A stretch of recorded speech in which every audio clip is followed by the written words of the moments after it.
Hello again. Welcome to Whining On. Today I have Rumpole. Rumpole, please tell everyone a little bit about yourself. Oh, how's it going, everyone? Crikey, I'm just, a bit of a, a silly, a silly fool. No, my name's Jolly, and my last name's Goodfellow.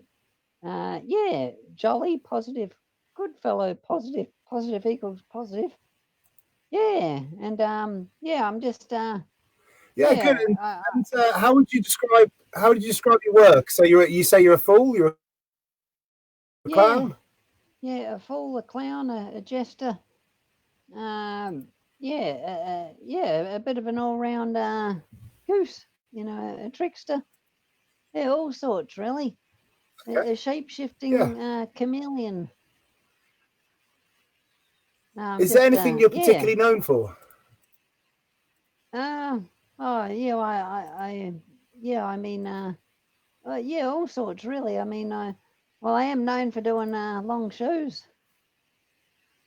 Long Like my shows. How longest long? one was 53 hours. Yeah, without any 53 sleep. hours. That was that was a bit ridiculous. Wow. How? I'm very much So you're taking I'm you very had much bathroom breaks.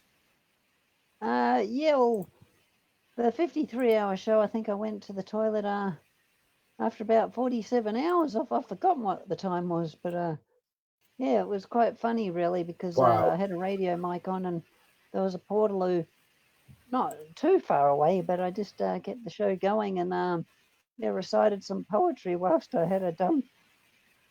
You got to keep it Wow. going. Okay. And Yeah, why did you want to do such a long show? What was the inspiration for that? well, I've done a lot of these long stints. I did my first. I did a 24-hour show in 2001 at the European Juggling Convention in Holland, and but I'd already done like many long ones before that. Like a 16-hour show at the Byron Bay. That was 2001. That 24-hour show in Holland, and then I tell you after what, should I we? went to it. Yeah. Can you Should hear we me start at the okay? beginning then? Yeah, I can hear you Yeah, fine, there buddy. is I'm no sorry to beginning. Have interrupt. no I'm beginning just or end. I've only got a. yeah, it's a I've wonderful never thing to say, a begun. I've wonderful never style end. to be in. You must have started being who you are at some point, being the jester, the clown. You weren't born a clown. How did you get to that point of being a clown? Oh, I was a bit of a silly in school as well, really. I used to make people laugh, just do silly things and get in trouble with not meaning to, it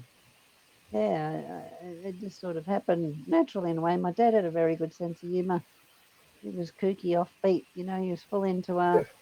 Monty Python and all sorts, and Faulty Towers, Frank Spencer. Some mothers do have them, and he had the whole Monty Python collection, and he used to make me laugh just hearing him laugh. And so Yeah. you were into comedy as a young person, into foolery. Oh, I always liked it, Monty Python, and I've And always so how did you come into performing yourself? Were you planning things out? Were you imagining your own ways of performing when you were watching comedy, or was there some other spark that kind of lit the fire? I used to recite poetry way back in the day, just make up silly poetry, and that's kind of what got me started, performing, just doing silly poems, and I used to play guitar and play silly bad songs. That was the first time I ever busked, was in King's Cross, and I had some And so that was King's Cross, tacky, Australia? yeah, it was really hardcore, I sort of had zapper ponytails and really tacky kind of minstrel top and flares, and I started playing the guitar really bad, and there were some Hell's Angels looking at me pretty weird, I was so terrible, but they gave me the thumbs up, which was kind of funny. Yeah, I didn't yeah. make And bugger all money, but I made people laugh.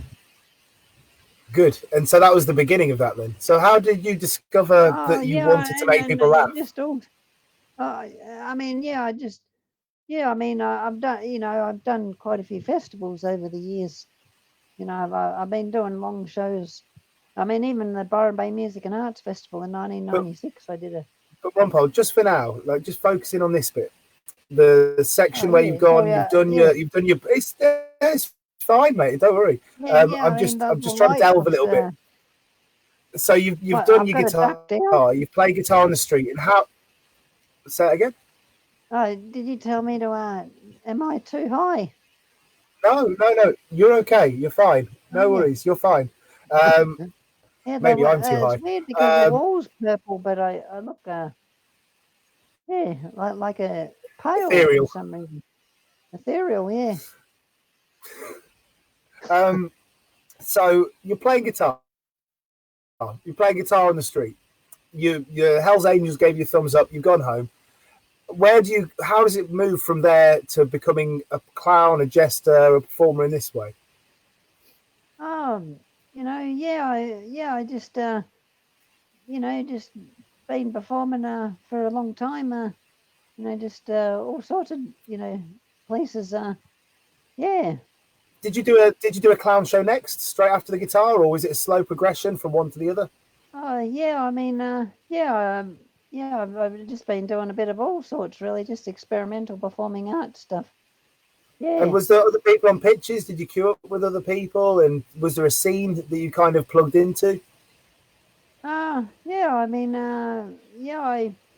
I used to, I mean, prefer getting booked from festivals because, it's easier to sort of do experimental performing art sort of stuff. It's harder to make money from busking on the street, but I've done, And so, did you go straight into festivals?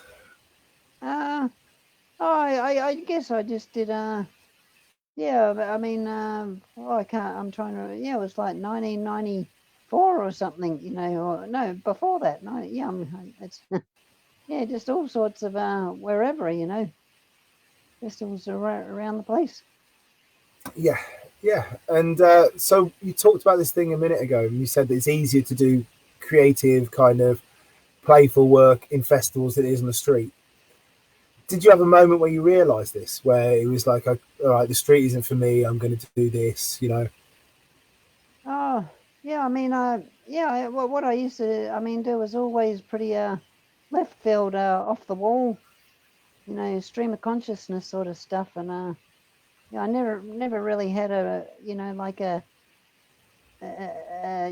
a show with a beginning, middle, or an end. It was always, all over the place. Really, I just sort of made stuff up as I went along. But I mean, sometimes you do,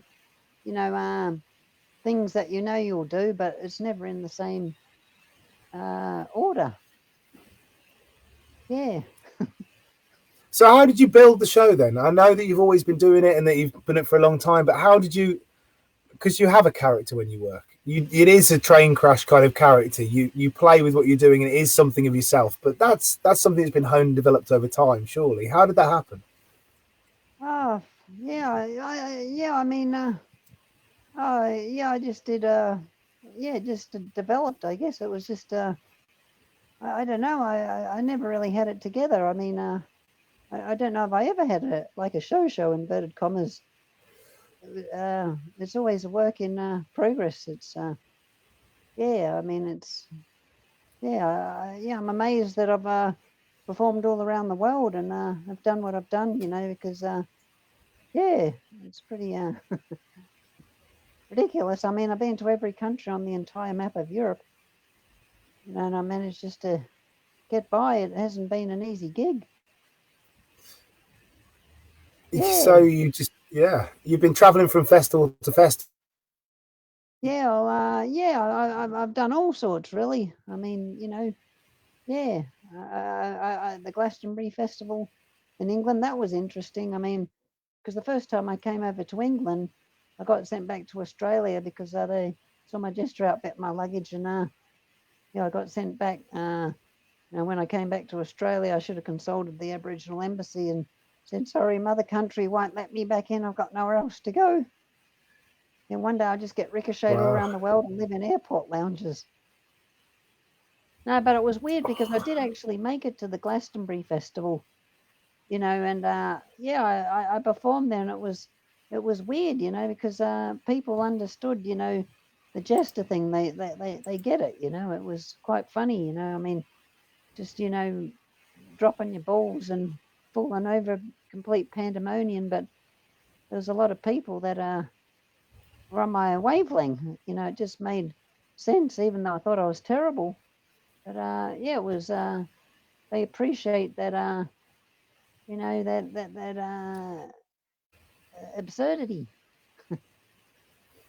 You know, they get And the jester thing. yeah, well, it's meant to go wrong at places. It's meant to be a struggle. The jester's not meant to be someone who has everything together. You're not a power show. It's not meant to be Yeah, that, is it? yeah. Yeah.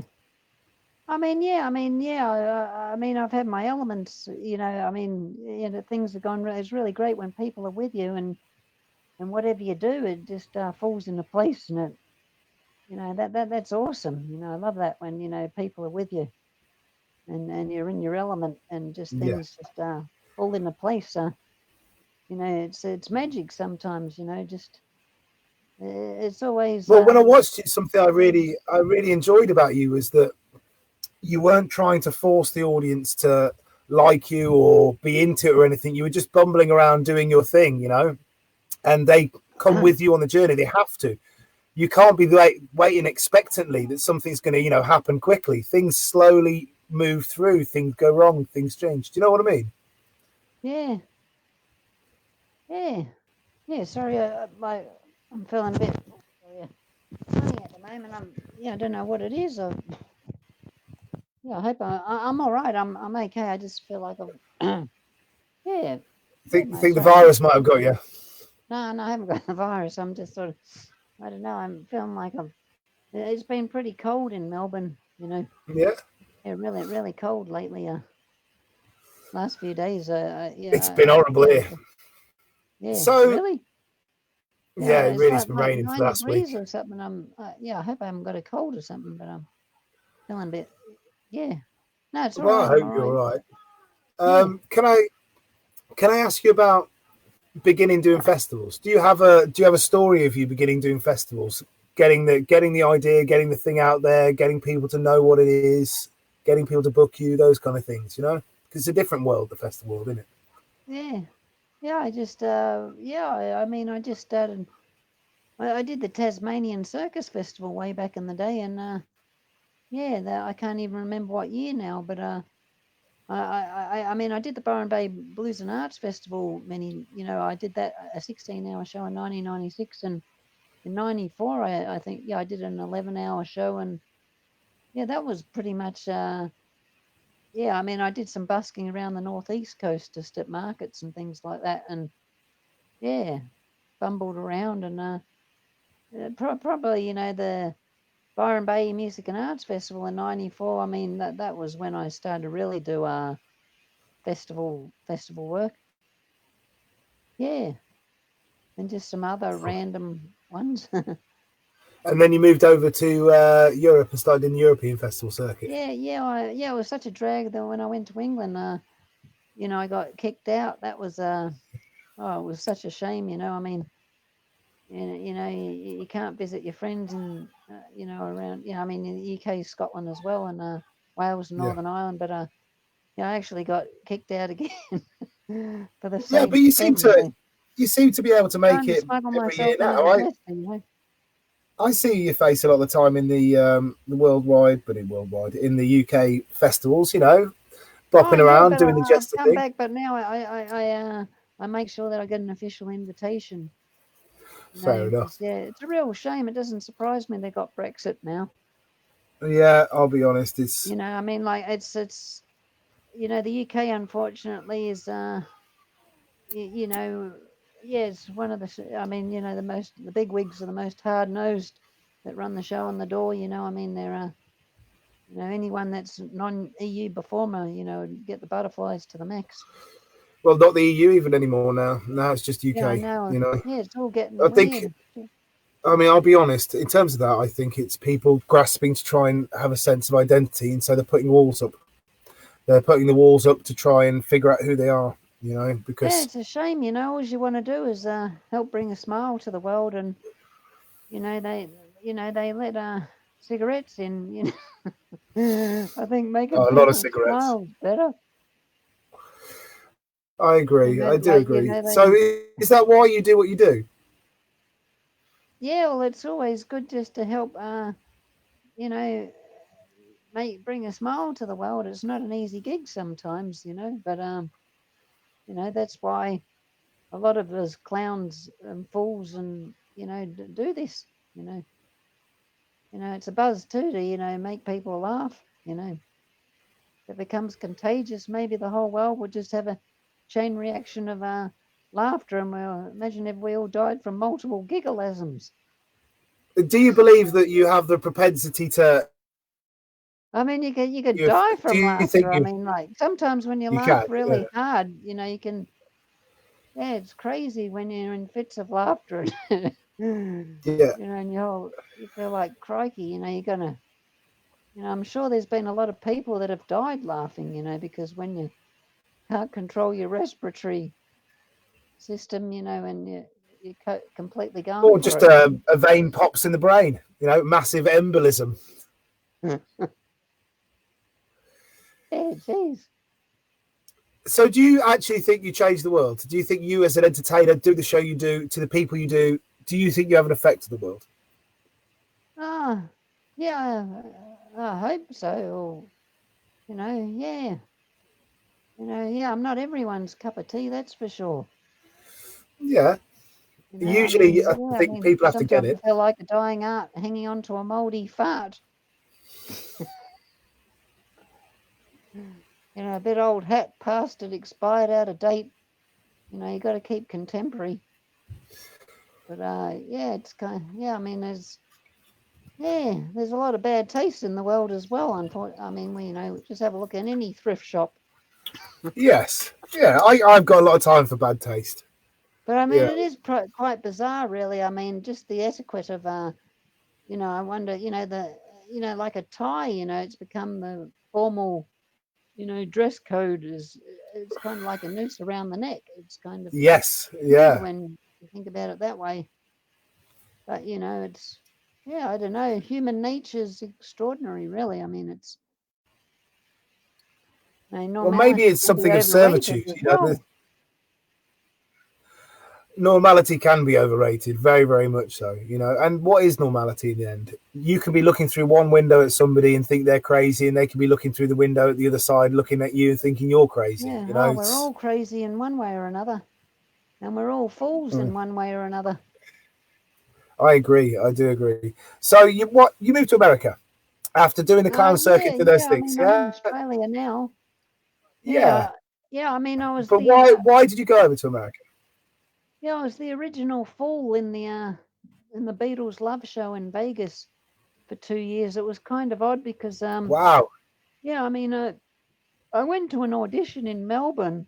It was a 2-day audition, and yeah, I had a really late night, and I bugger all sleep, and yeah, my mum said I should go to the audition. I just said, oh no, I wasn't going to go to it, and she just friggin', made sure woke me up, and I mean, she woke me up, and yeah, she drove me to the audition, and I couldn't believe that I got through the first day. There was like 50, or I can't remember how many people. There might have been 50 or 60, and they whittled it down to 8 people, and I got called back, for the second day. Because they did on the first day they had a dance instructor, and we had to do some dance stuff, and I was totally useless at that. You'd have to go from one end of the room to the other in the studio, and I'd just shuffle along like a penguin, you know.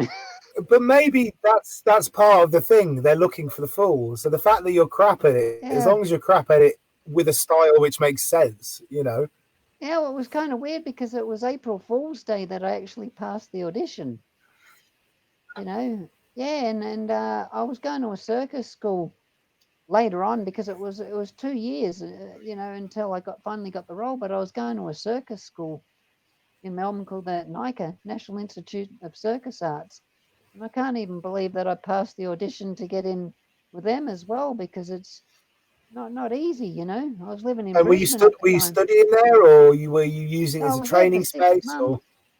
I was there for 6 months, and yeah, it was really early one morning. I got a phone call, and it was from someone from Montreal, and you know, with a French accent, bonjour, jolly, you know, bonjour, you know, and then they said, oh, we've got, you know, you in mind for you know, for a fall, you know, in a Beatles show, you know, would you be interested? And I said, oh yeah, crikey, yeah.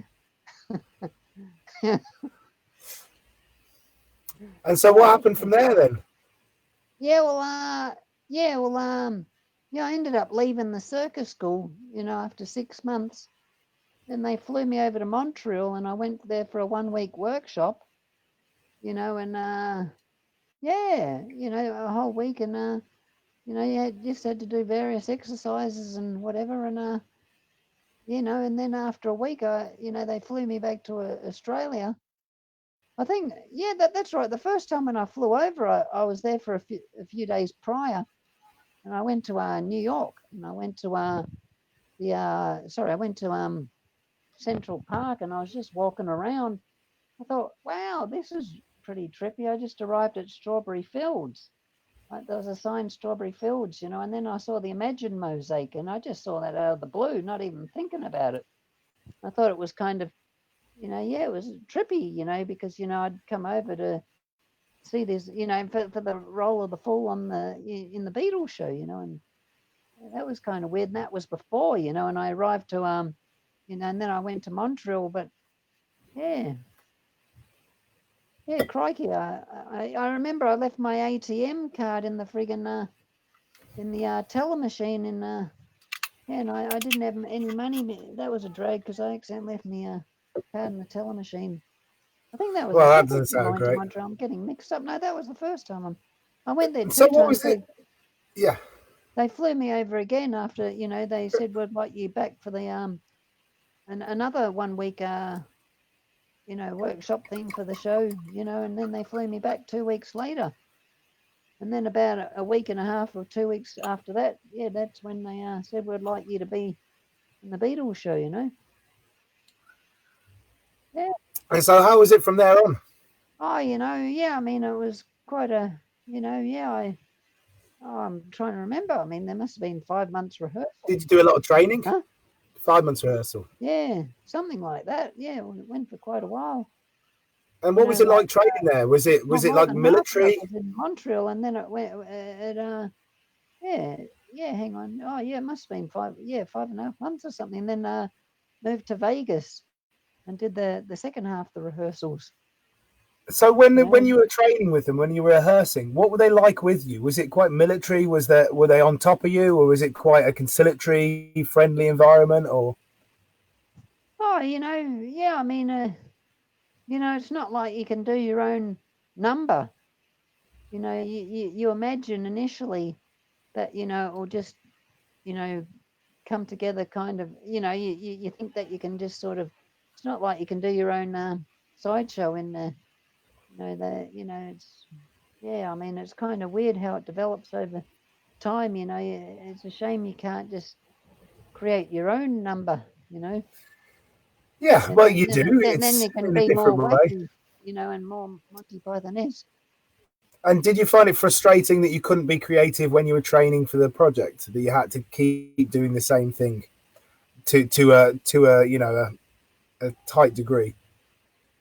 Oh, yeah, I mean, yeah, you know, I wished I could have had more control of what I did for my own character, you know. But you know, you're on an ensemble, a big show. You know, there's 60 people or whatever. So I mean, you know, and too many cooks can spoil the broth as well. You know, it's a very kind of you know, structured in a way. Well, I mean, not completely structured, but I mean, you know, just because of the you know, the politics with all the songs and everything, you know, yeah, I mean, you know, yeah, it's a bit tricky that way. And so, what was it like when the And the show Fall on opened? the Hill wasn't very much it wasn't a chart buster hit number, you know. But having said that, it was the most Monty Python-esque sounding song, like Clown on the Hill or whatever. It's like it should be in a Yeah. theatrical circus show. Yes. Yeah. Yeah. Well, But it it's a almost shame has that, a sort of melancholy to it, doesn't it? Clown on the Hill suggests yeah, some loneliness and something yeah, like it's an this. offbeat number, and it's Yeah. kind of weird because the director himself, I think he had a much more, um, yeah, I mean, his vision was more grand for my character initially. Like it sort of seemed like, things that were being orchestrated in a way were coming from the fool's mind. And it seemed like, yeah, initially it felt like my role was going to be yeah, but A yeah, yeah. I centerpiece. mean, but as far as stage time goes, I still yeah, had a good amount of stage time. And so, Yeah, but I opening didn't day, have what's my it number like? to back me up, so that was a real yeah. Yeah. So, opening day, what I was it mean, your like? key signature song, for your character to to make more sense. You know what I mean? Yeah. Like Lucy, if she didn't have her song "Lucy in the Sky with Diamonds," it just wouldn't be the same. Yeah. Yeah, my dad was a Beatles fan too. Yeah, he was really into it. The Beatles. I mean, he used to listen to them all the time. Yeah. So And were they yeah. around? Were they around? Did they hear about it? Were they happy? Oh, well, it's a shame that Lennon and George weren't. George and John weren't around because it would have been totally awesome. To have them there. Because wow, I Yeah. mean, So, yeah. what was your opening night like? When you opened for the first night of it, you've trained for 6 months, you've gone to Vegas, you're just opening up. What was it like? Yeah, it was pretty. Yeah, it was pretty surreal. Yeah, it was. Yeah, quite a buzz. Because it's your first show, and yeah, I was the main character that actually, I mean, pre-show that would go out and rev up the crowd to get the audience on side. I'd do so I went out actually half an hour before the show started. So, and just go around and, mingle with the audience, and I'd put these little heart stickers on people's foreheads, and yeah, it was, yeah, I mean, it was an amazing, yeah, it was pretty amazing feeling, I mean, there's like over 2,000 people, watching, and there was a lot of people in the house, a lot of Beatles crew, Ravi Shankar was there, and a lot of their friends, and yeah, it was just weird, But yeah, I mean, yeah, just the energy. It was yeah, it was really you know a lot of enthusiasm that first show, and when at the end of the show when George and Paul walked out, it just erupted. It felt like just the euphoria. It was ecstatic, just because everyone knows who they are. It was yeah, just it felt Yeah. like the roof was going to come off or something. Everyone was standing ovation. It went for quite a while. Well, it almost seems like it's Yeah, just the but perfect hat on the thing, doesn't it? yeah, I mean, yeah, it was quite. That was a real buzz. That was. And so, Yeah, people. The Beatles are like a religion. Everyone claps for every song. Well, after yes, not, everyone. But it's funny if you've sometimes got to one of when. those nights, you're going to be there 100% with it, aren't you? And people who love the Beatles, a lot of people they love the Beatles.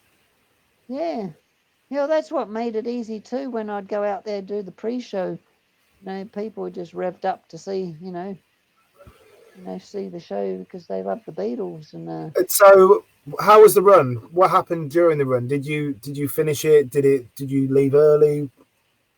I did 847 shows all up, and that was Wow, 10 shows a week. Yeah, wow. and So it's a lot of work. yeah, I was nearly yeah, I did 2 years. Yeah, yeah, I mean, yeah, there was, yeah, 60 people in the show, so all these different characters. There was about I don't know, 12 or 14 key characters or whatever. Yeah, like Sergeant Pepper and yeah. And so, why did you stop? Eleanor Rigby. Sorry, what's that? Why did you stop? Oh, yeah. I mean, you only do 2 years. So you did I'd your done run. my time. Sorry, I can't hear you. Fair enough. It's all right, mate. Can you hear me now? Yeah. Sorry, kind Yeah. of sounds kind of And funny. so, I heard a story about a car crash. Was this when you Oh, were in yeah, that America was. during this time? And I'd just like to say this now. People are putting in the comments some stories. If we'll do a feature towards the later part of the interview, if anyone would like to put one of their favourite Rumpole stories in, and we can confirm whether they're true or not, and maybe Rumpole can elaborate on the stories. I've got a couple myself, because you must be aware of this. You've got some kind of legendary status amongst performers, particularly street performers, and stories of you get handed around. Oh, sorry. Yeah. What was the question? So, so it wasn't really a question, it's more of a statement. So, if it's all right later on, if people put their questions in Yeah. terms of the stories they've heard, maybe you can Yeah. confirm if they're true or not. You can elaborate on them a little bit more. There's a few questions already in for them. Yeah. But just Yeah, for now, one of my questions The is, Beatles show was like just a really long music clip in a way. Hmm. It was kind of weird. It didn't really have like any particular narrative, like there's 2,200 people watching every night, and it seems like everyone will have a different interpretation of what the show is. Because initially there was no synopsis of what the show was about in the first program. So, it's that's what's kind of weird about the show. It was just left up to the interpretation of whoever thinks what it's about. yeah. Well, it was kind of an Yeah, but I mean, there accompaniment was some to the amazing. music. Yeah, it was So, good. Good to be a part of it all. In some ways, yeah. I mean, yeah, it was yeah, definitely, mate. it was a You're bit part of of something quite all special. sorts. I mean, it wasn't all a bowl of cherries too. Because yeah. So, did you But have a? yeah. I remember you telling me a story of you having a car crash. Was this in America? Yeah. Oh, that was. Oh my God. Yeah, it's Would you amazing. I'm like still to share alive. the story? Oh, yeah. Well, I was on the way to the Burning Man festival. Yeah, and unfortunately, I never made it. Yeah, it's a miracle I'm still alive. The car rolled about 8 times. It was complete rock and roll to the max. I got a mouthful of dirt, you know. Yeah, and the car landed upright and smashed into the desert rock bush. And I Wow. popped a blood vessel in my eye, and I broke my arm. It was Wow. kind of crazy because I sensed it in slow motion, but it was going fast. But then, yeah, it took me 10 minutes to get out of the car, and all my stuff was everywhere. What? So you can I just think see things moving around? I took a lot of props with me, and I think my stuff saved my life. It was like a buffer zone. It just patted me. And then when I got out of the car, no What? one would stop All your for me. props? No one would stop for me on the side of the road. They probably thought I was a complete Fruit Loop. Can you paint a picture? So you're there. You've got props hanging off you. You're wearing like your full costume at this moment, I assume. I wasn't in my outfit. No, Yeah, fair enough. I've survived about 9 car accidents in my life, so it's a total miracle that I'm still alive. Wow. So I Yeah, take it this one was the my worst mum car and dad accident. have been I was in quite a few with my mum and dad, and also hitchhiking. I remember I was going to the Mullaney Festival. It's called the Woodford Folk Festival now, but I was in the Gold Coast and I crashed in the bush one night, and it was about 5:30 in the morning. It was quite cold, and a car. I thumbed a car, and it was a Datsun. It had these suicide doors, and there was these yobbos in there. They were like, "Oh my God!" And they said, "Get in." And I got in, and just after I got in, they took off real fast. I thought, "Oh no, why did I get in this car?" It was awful. And they said, "Oh, have you got any drugs?" I said, "No." They said, "Oh, what good are you?" And they were egging each other on to drive and drive faster. And then the guy in the front, he goes, "Get me a beer or something," and he was trying to be fancy with the steering wheel, and then he took his eyes off the road. Well, just before that, he said, "I'm going to take you to hell and back." They were just trying to egg each other on, and And they were probably idiots. enjoying shitting you up at the same time as well. Yeah, they were just trying to, freak me out. It was awful, and Yeah, I then bet it was. and then the driver, he was trying to get a beer out of the esky in the back, and he was trying to be fancy with the steering wheel, and all of a sudden the car just went all wonky, and then it just flipped, and it landed on the other side of the road. The roof caved in, and I heard this noise. I thought it was going to blow up. Yeah, it took me 10 minutes to wiggle out, and all these Fucking hell. oncoming cars stopped to see what had happened. It was like Close Encounters of the Third Kind or something. It was like I couldn't believe that I was standing up. I was still alive. It was like an out of body experience. I was so shaken up. But then I tried to flag down a car, but the one of the guys in the car, two of them, one guy on the left of the front car and the guy in the back, they hitchhiked, and they got flagged a car, and they took off. And then I flagged another car, about, I don't know, 10 minutes later or something. And then the driver, he saw me get Yeah. in the car. And I was going to say, the guy that was driving, don't let him in, but he came in and he got in the same car, and he'd cut his ear a bit. And then and they took this driver, the car that I got picked up in, he drove him to some hospital.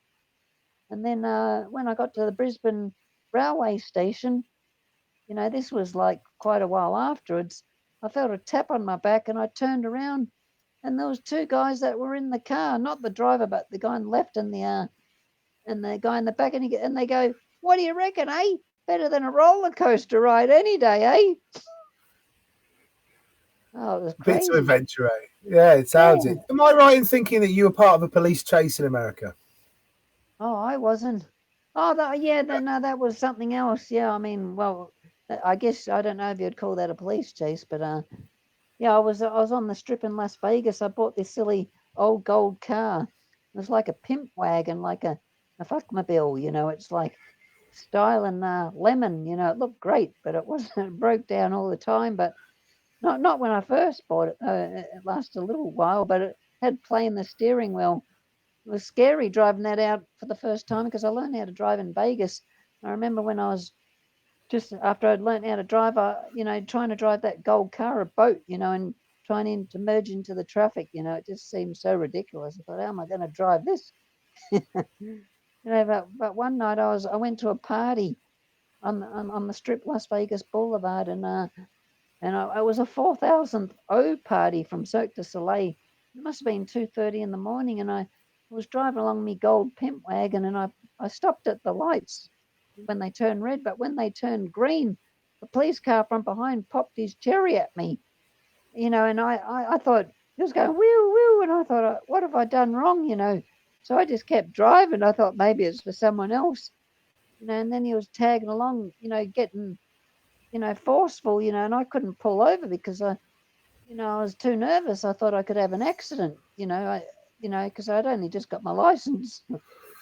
I still wasn't that great driver, And all of a sudden I was on a bridge, and he was getting aggressive with his siren, telling me to stop, but I couldn't pull over and missed traffic, in the middle of a bridge. So I just was driving nervously like an old lady. And then there was another police cars after me. I was totally crazy. I was driving slow, but I was really scared. And I got to the end of the bridge, and I pulled down some slip road. And then I got out of the car, and you're not supposed to do that, And then there was like, but what I did was I got out of the car, and then what happened? I got out of the car, and then there was 5 policemen at gunpoint. But but I was in the car, but it's got a temperamental parking lever. But I'm trying to remember exactly what happened. But yeah, it rolled back a bit, and then I put my foot on the brake, and yeah, they said, "Don't move, or I'll shoot you." I didn't hear what they said. And then they said, "Put your hands in the air." I put my hands in the air, and I was like this. And then the guy said, "Don't move, or I'll shoot you," because I just moved the mirror a bit because his lights are so bright they were making me squint. And he goes, "Don't move or I'll shoot you." And I thought, holy fuck, he did say that. And there was this, cold black silence. And then so one copper came up and he goes, "Get out of the car, hands in the air." There was 5 policemen at gunpoint. It was over the top like a reality cop TV show. And then one of them handcuffed me and threw me over the hood of his police car. And he goes, "Don't move." I said, "I can't move." And he goes, "What's your name?" I said, "Jolly." He said, "Jolly what?" I said, "Jolly Goodfellow." I thought he was going to rough me up, thinking I'm taking the mickey. And then he goes, "Where's your license?" And I said, "It's in my wallet." And he said, "Where's it?" I said, "It's in my pocket." He reaches into me in pocket and he pulls out my wallet and then he pulls out my license. Says, "Jolly Goodfellow." He goes, "What do you do for a living?" I said, "I'm a fool." He goes, "What do you mean you're a fool?" I said, "That's what I do for a living." He said, "Where do you work?" And I could see the Mirage Casino lettering from the casino in the distance off the back street. And I just nodded, saying, "I'm the fool on the hill in the Beatles love show." And then he looked through my pimp wagon to see if I've got any drugs, because it looks like I'm asking for trouble. And then his colleague says to me as he's doing that, "Oi, doesn't he look like a leprechaun?" to his colleagues. And then they all cracked up laughing. And then I cracked up laughing. We're laughing like idiots. And then the copper came back. They was looking at me, Tony goes, "He's all right. He's got no drugs." And then his colleague go, "Doesn't he look like a leprechaun?" And then they all just fucking cacked themselves laughing. And we're all laughing like idiots. But God, it was so dangerously funny. If I had been black, they would have shot first and asked questions later. Yeah, mate, quite possibly so. Yeah, it was an experience, living in Vegas. Geez, I was there for 2 years. It wasn't an easy place to live, really. Why? I didn't learn how to drive after a year and a half, so I did all my errands on a bicycle, and it was so incredibly hot. It's lobster material, Yeah. Sometimes you'll be riding your bike. So I got like a Batman film, you'd see coppers, criminals on the run with a friggin' police helicopter with a Batman friggin' beam light, shining down. You'd be riding your bike, that was a freak out sometimes. I bet. There's a few times I was so silly in the show, like, you'd do 2 shows a night sometimes. You'd go to, when you'd go to have dinner, you'd have to walk quite a distance sometimes, some back way to get the buffet, employees eat there. And a few times I did. I was such a space cadet. Like after the shows, I'd always have a shower. It seemed like I was the only one that would have a friggin' shower, because having a heavy duty outfit like a chimney sweeper kind of Charles Dickens Victorian velvet coat, and I'd go and have a shower, but make sure I didn't get it on my makeup. But then I got totally changed and took all my makeup off and my nose, and went to go home.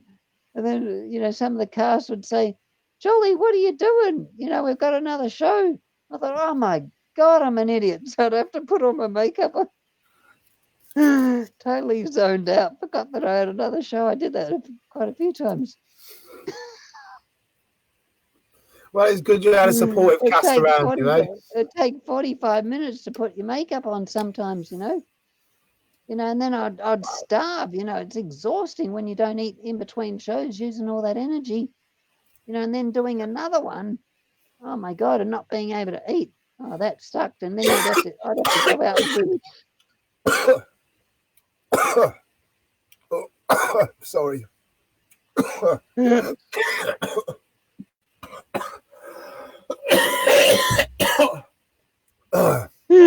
Live television. Oh no. Oh. So, Jolly, shall we do some questions?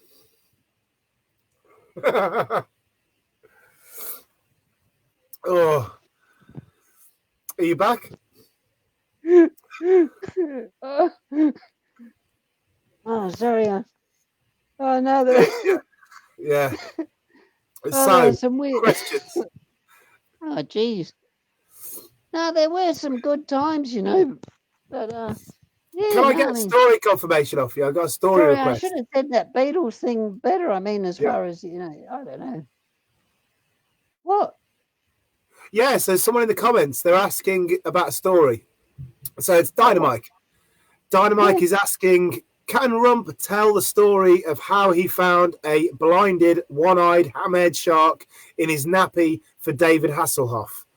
He'll know.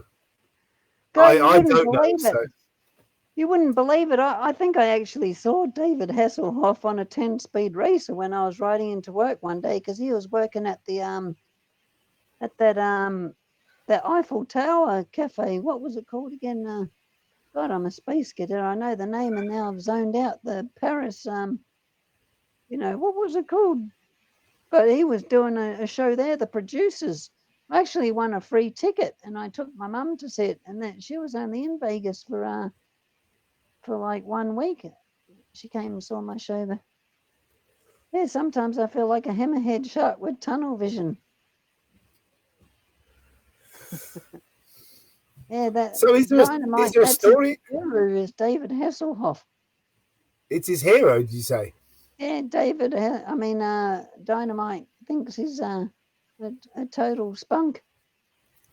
He is a spunk. He's there. So is there No, not a he has story a lot attached to this? But did you not find a shark in David Hasselhoff's nappy? of I mine have. Yeah.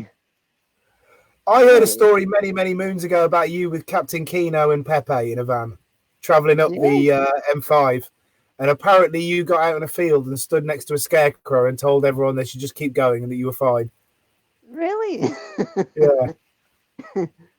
Oh God, I accidentally God, we're both dying now, aren't we? It's catching. yeah, I accidentally dribbled on myself. It's easily done. Yeah. Yeah, I mean, it reminds me, I remember being at the Ural Festival in Holland many years ago, and those buckspits bite, whatever you call the name, a buckwheat. No, how do you say the name? The buckspits, the buckspeed. Bucks Fizz. Bucks Yeah, Fizz. no, it's the name of a Dutch tricycle, a bike, Oh, I don't know. with 3 wheels with a big box thing on it. But, you can put your Tricycle. props in there. And Tricycle. I was riding around the island and I got really pot-side and tipsy one night, and I didn't know where I was because it's you can get lost on the island if you're not paying attention. And I just rode around for ages, completely lost, and I didn't know where I was. I didn't know my ass from my elbow, and I ended up getting so exhausted that I had to fall asleep, and I just crashed out on the side of the road by a paddock, you know, and fell asleep like a scarecrow on the grass. And in the morning, this Dutch farmer, he had his tractor and he was honking his horn, and I was just dazed and confused, looking like a scarecrow. Woke up and he was yelling at me in Dutch. I had a long nose on and I'd fallen asleep with my nose on as well, my curly shoes. That must have been a sight. Yeah, I bet. And this is I the thing, saw it the seems more photos. normal to us, but to someone who isn't in the performery world, that's very bizarre. Yeah, yeah. Yes. A lot of odd things have happened over the years. That's for sure. Yeah. So maybe we talk a bit more about you doing your marathon shows, Oh yeah. the evolution of your marathon show. So from the beginning, the first idea of doing the marathon show to doing this, what seems almost near impossible feat of doing a 52-hour show, was it? 53-hour show. I'm very much about quantity over quality. Yeah. So There's a how few flat spot. There's a few flat spots here and there. One day my show will be so tight. It'll be so fast you won't even see it. you'll get it into a tight 18 hours. Yeah. So how did Yeah. you start? Where did the idea come from to do this marathon show? Yeah. Well, originally I said I was going to do a 55-hour show, but because it That was was the starting goal. huh? That was the starting goal. Was that the first thing you thought when you started Oh, doing for these that marathon one in shows? Poland, it was. I just thought it sounded like a good number, so I thought of doing it. But it was the 35th anniversary of the European Juggling Convention that year, and the organizer thought it would be good if you turn 35 upside down, that's 53. So he just wanted me to. He asked if I could do 53 hours, and I said yeah, and I just went with it. Yeah, and it was really kind of surreal. I didn't know if I would. And we see you drinking. I didn't know if I'd get You through it. drinking lots of coffee. What?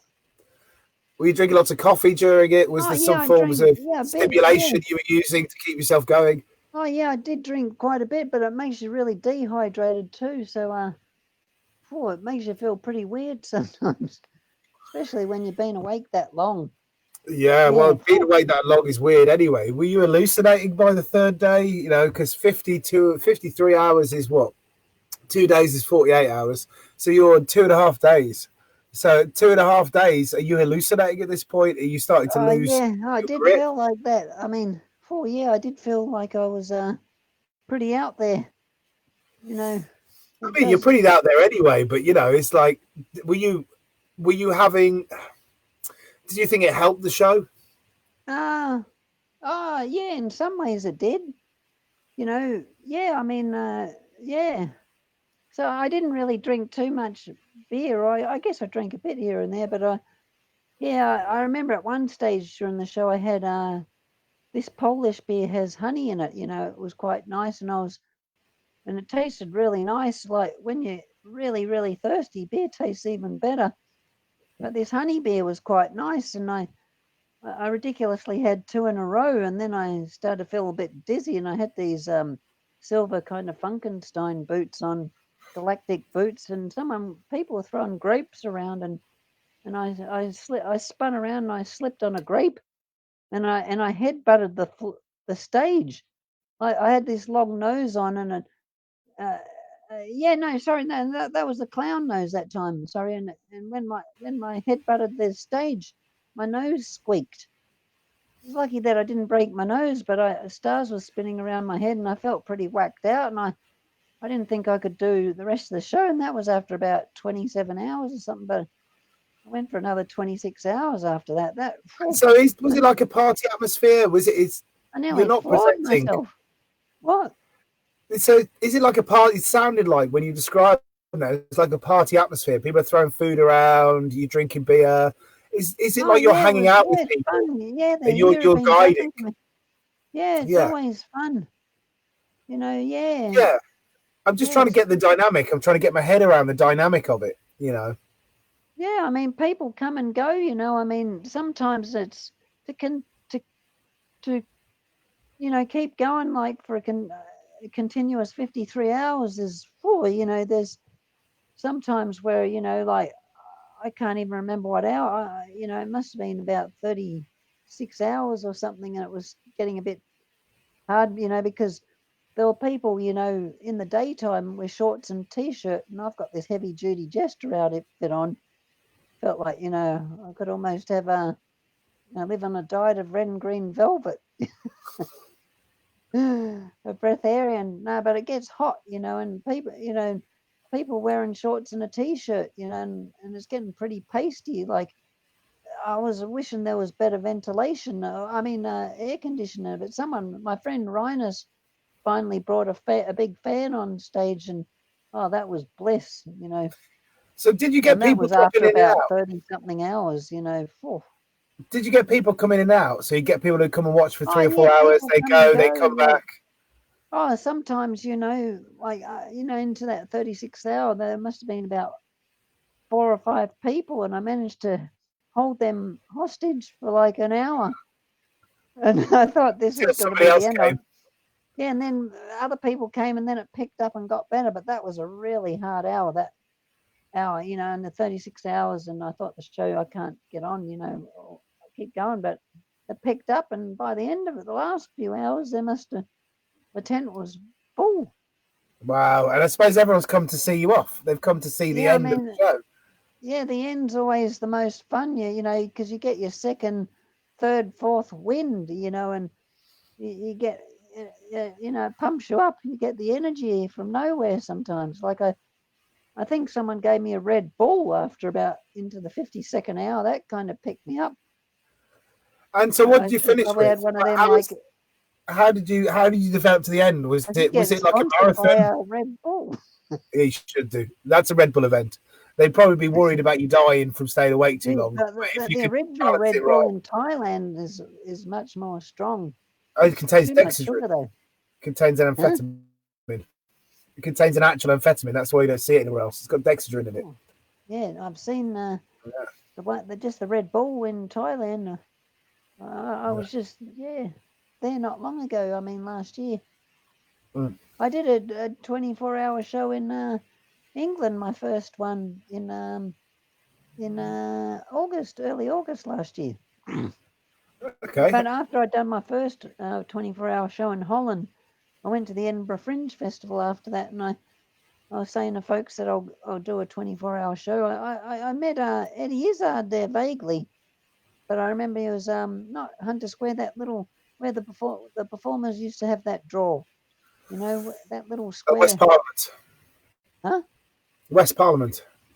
Oh no, the one with the stairs. The one with the staircase. Yeah, that little one. Yeah, I know the one you're talking about. Yeah, it's next to where, a hotel. That's staircase. Everyone who's a performer who's watching will know it. Yeah, I remember. Yeah, there was some performers there, but Eddie Izzard was there, and I told him I'd just done a 24-hour show. Yeah, I did another 24-hour show. That was 15 years apart. I mean, my first one in Holland was 2001, but my second one was 2016. But it was a fun crowd, that first one that I did in Holland. That was a real fun one. It was in the No Fit State Circus tent from Wales. Yeah. Yeah, that was a buzz. Yeah, sounds great. In No Fit State, but he another one of the kind of contemporary circus troupes that are still working around that have got that kind of, it appears at least, the travelly kind of aesthetic, the old school aesthetic, you know, the festival scene aesthetic. Oh, they're fabulous. Yeah. Oh, my neck is a bit stiff for some reason. Sorry. It's okay. It's a starting symptoms of corona. I'm into Wolverine. Slowly but surely. Chops are getting out of control.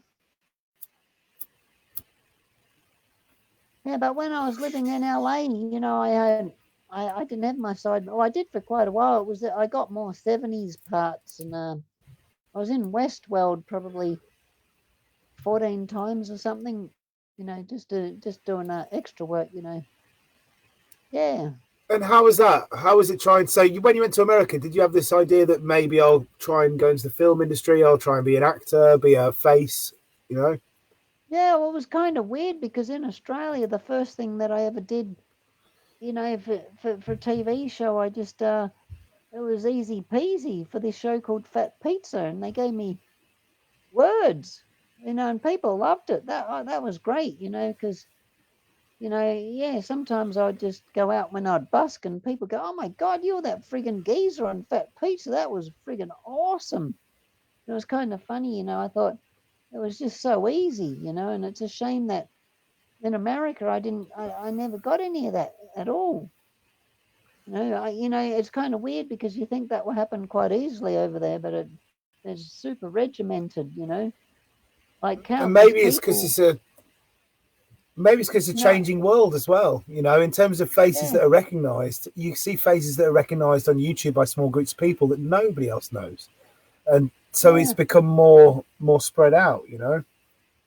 It's kind of weird because countless people in America, you know, I mean, in LA, just constantly always were saying, "Wow, you're a character. Wow, you're a, you know, I love your voice, blah, blah, blah, all this and that." It's all just party talk.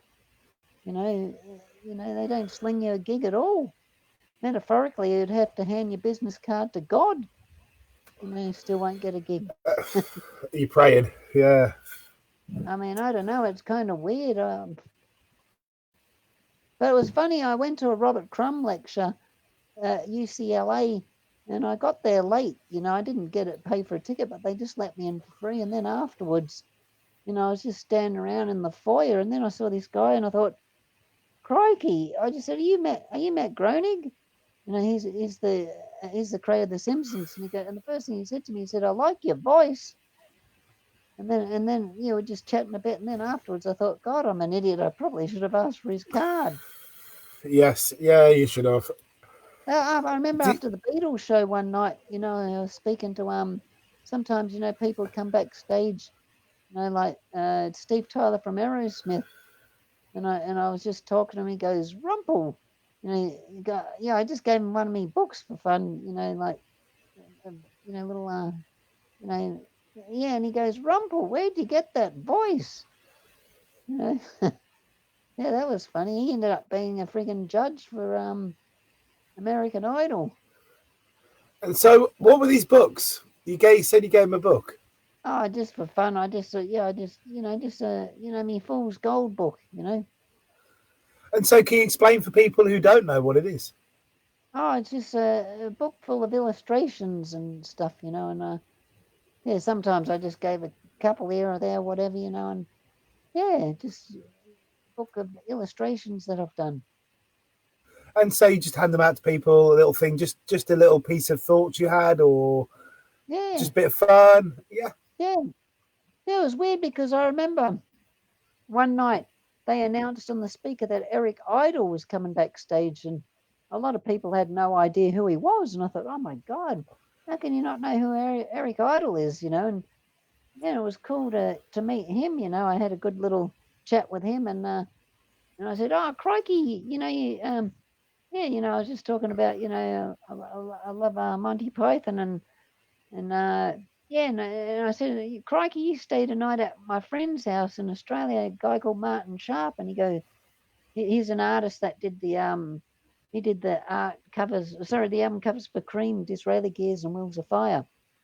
And he goes, oh, I love Martin Sharp. Please give him my fondest regards, and I love his artwork, and I love him, and blah blah blah. And yeah, and it was weird because Martin actually, he Eric Clapton, from Yeah. Cream, he took him to the Yeah. Royal Albert Hall in 1968 to a Tiny Tim concert, and Martin Sharp was blown away.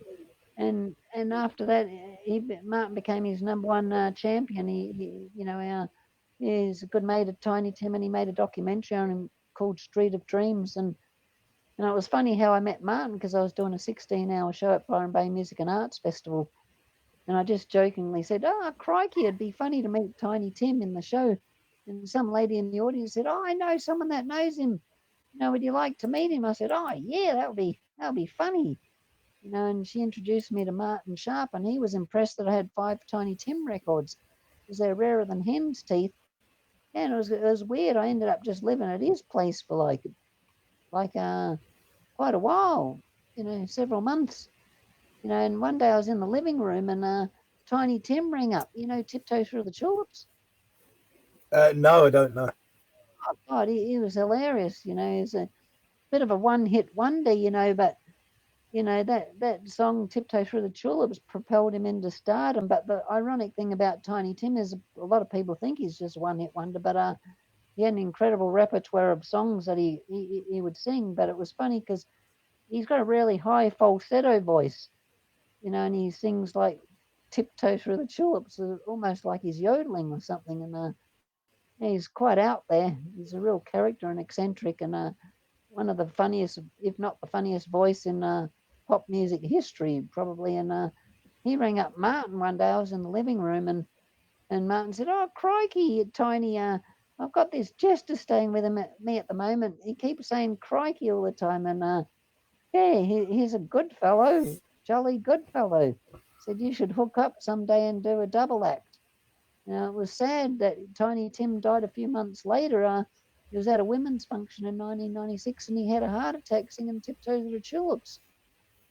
How bizarre is that? It's not an uncommon Yeah. thing for performers to do that on stage. It's like Tommy Cooper, Yeah. I was good friends with Ian Tommy Cognito Cooper. too. Yeah, that I was heard really he did a sad. similar thing. Yeah, Yeah. apparently he was talking about it on stage before it happened. He Yeah, said, "Wouldn't it be I was weird a if I just total died shock. tonight?" Yeah, I Yeah. used to hang out with Ian, at Glastonbury Festival, and I was on his boat one night as well, hanging out, and yeah, it was Yeah, on real shock. I agree. Do you think God, there's an element, and this is saying from distance, not knowing any of these people, sorry, I couldn't hear. do you think there's an element? No, it's fine. Do you think there's an element of I don't know these people, but And that's maybe why I can see it like this, that they died the way they wanted. Would you want to die on stage? Would you want to be in that moment of entertaining people and then just blink, it's gone, you know? Oh, I mean, that would, if you're going to go, that would be one of the most poetical ways to go, that's for sure. Yeah. Yeah, yeah, I mean, it's a strange world. Yeah, we none of us know how long we'll be here for. That's the people come and go. It's surreal. I mean, time's a strange thing, that's for sure. Yeah. I just want to, yeah, crikey. Yeah, Yeah, heavy, eh? yeah. I Well, we're mean, talking yeah, it's about so the sad what's going on now. I mean, it's just, oh my God, it just feels like some strange Twilight Zone film that we're in or something. It almost doesn't seem real. It's just so surreal. there's definitely movie-esque elements about it, and the strange thing is that it's happening across the globe. You know, you're in Australia Yeah, I right mean, now, it's I'm here in frightening. England, and we're going through a similar thing. It's frightening but also heartwarming, you know. Oh, well, I mean, Majority of, it's kind of weird that, yeah, I mean, we're living in such strange times. I mean, social media kind of isolates people and connects people at the same time. yeah, It's what I mean, but it's kind of weird that this yeah. pandemic is making people closer in a different kind of a way. Yes, yeah, people You are know, close. I it's mean, I'm talking to more people now than I've talked to before. You know, just even though we're linking with apart, them. there's some kind of connection that's you know kind of like the collective conscious of humanity is there seems to be a collective spirit of just because what's going on, it feels that yeah, there's this union in spirit and in a Well, way, there's certain ways to look at it, isn't there? There's a way to look at it. This is horrifying and this is Oh terrible, God. and this is a horror that is only inflicted upon people once every 100 years. There's that way of looking at it, or there's the Yeah. other way of looking at it where you think there's a thing which happens once every 100 years, and this time that everybody all over the globe is working together and trying to forge different ways of keeping each other happy, alive, informed, aware during this time of us working together to try and limit the death toll of this virus, of the impact of this event. It's quite a nice idea, quite a nice thing to think about, in my eyes. Yeah, I mean, geez, you'd think that they would have found a cure for it by now, wouldn't you?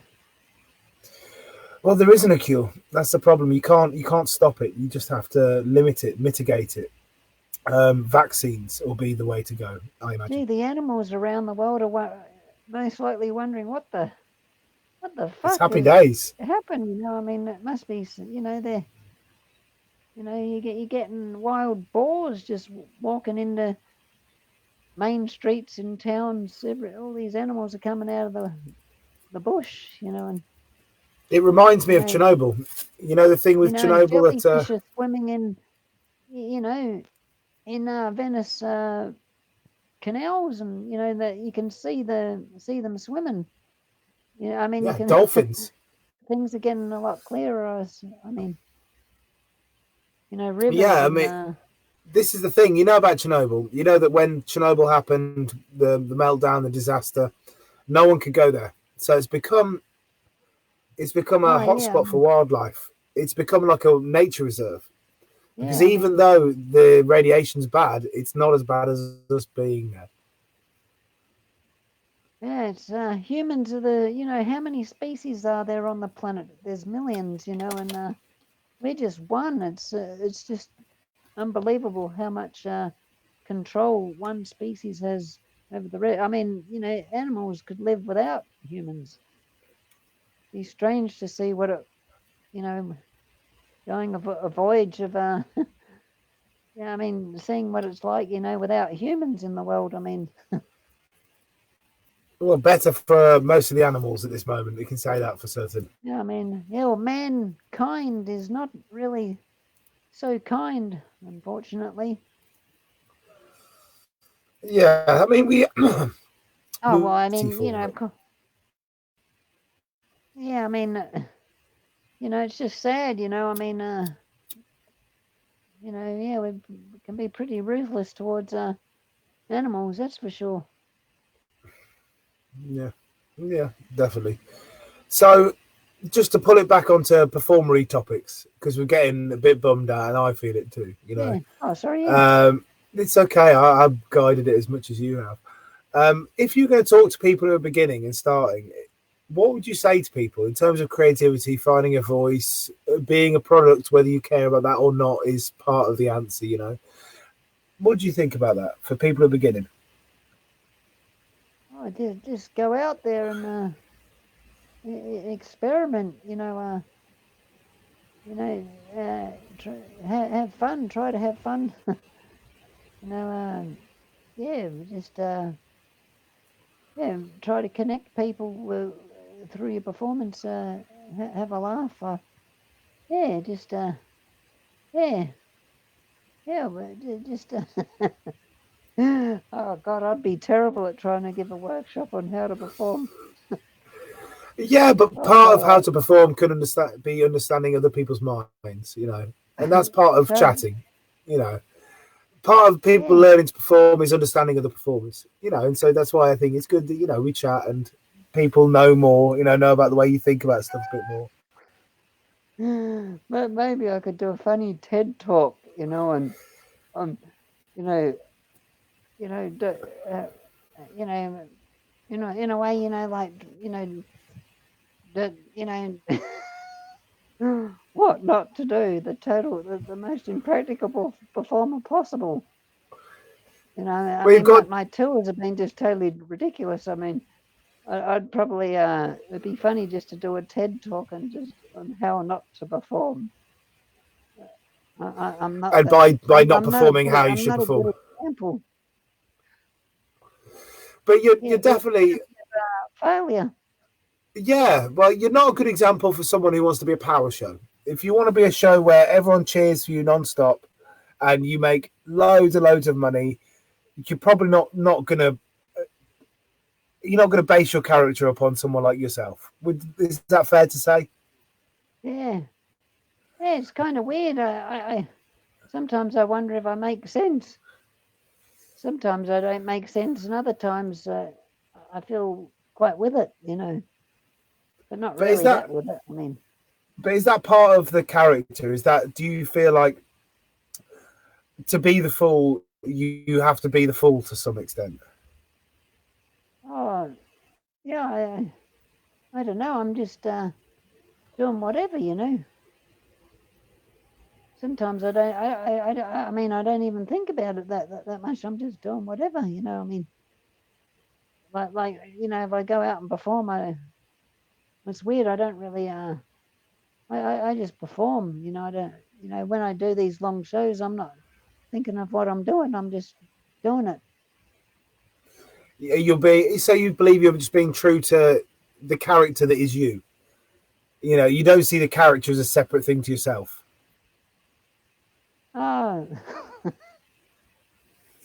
I don't know. I mean, yeah, it's weird. I mean, yeah, I mean, well, yeah, I mean, it's weird with everyone's a kind of role in life. It's the big stage of life. I mean, whatever people are doing, even when people socialize, they're kind of they're being characters even when they think they're not sometimes. I Yeah, mean, we it's are. Well, socializing, I mean, and that's the weird thing too, because people, you know, that you meet and stuff, they have some kind of way that they perceive you in a certain way, and sometimes it's weird like that. And you meet other people all over the world, and they have a different interpretation. So, the way you perceive me is, there's many, yeah, there's more to it, and they're just, yeah. Oh my gosh, sorry, oh, I'm it's not feeling. fine. It's an interesting thing. I find it an interesting thing anyway to talk Sorry, to I'm feeling a performers. bit funny for some reason, like my form. Yeah, I should be feeling a bit better. I'm feeling. I could be feeling better. Sorry. It's okay. I'm sorry you're not feeling better. I find it an interesting subject anyway about character and the reason people do things. The reason. I mean, I'm trying to at some point get to this thing of the reason you do what you do. And do you have an idea of the reason you do what you do, the reason you developed to do the things you do? Oh, I've still got a long way to go. That's what even though I've been performing for quite a few years on and off, but I've got a long way to go yet. Yeah, yeah, yeah. I'm just, yeah. It's always, yeah. It's always, yeah. I'm just in the. It's a process, you know. It's like a painting, or just adding strokes. You know, it's keeps going. It's the Yeah, tapestry of everything. It's yeah, we're multifaceted human beings, multidimensional in a way. There's so many different things that go into life. It's a whole spectrum of emotions. That's being a performer's. Yeah, yeah, it's a bit of a puzzle in a way, isn't it? I don't know. why do you think it's a puzzle? Oh, I don't know. Well, I mean, yeah, just going out there and putting yourself on display in the public eye. It's yeah, sometimes I feel a bit. I used to draw a lot, and I'd find that more kind of peaceful in a way. I mean, sometimes I feel like I'm pretty crap. Well, you're Yeah, not I don't crap, know. but you're doing something that's not designed specifically to work. You have to get the conceit of what you're doing to appreciate it. Yeah, yeah. I mean, yeah.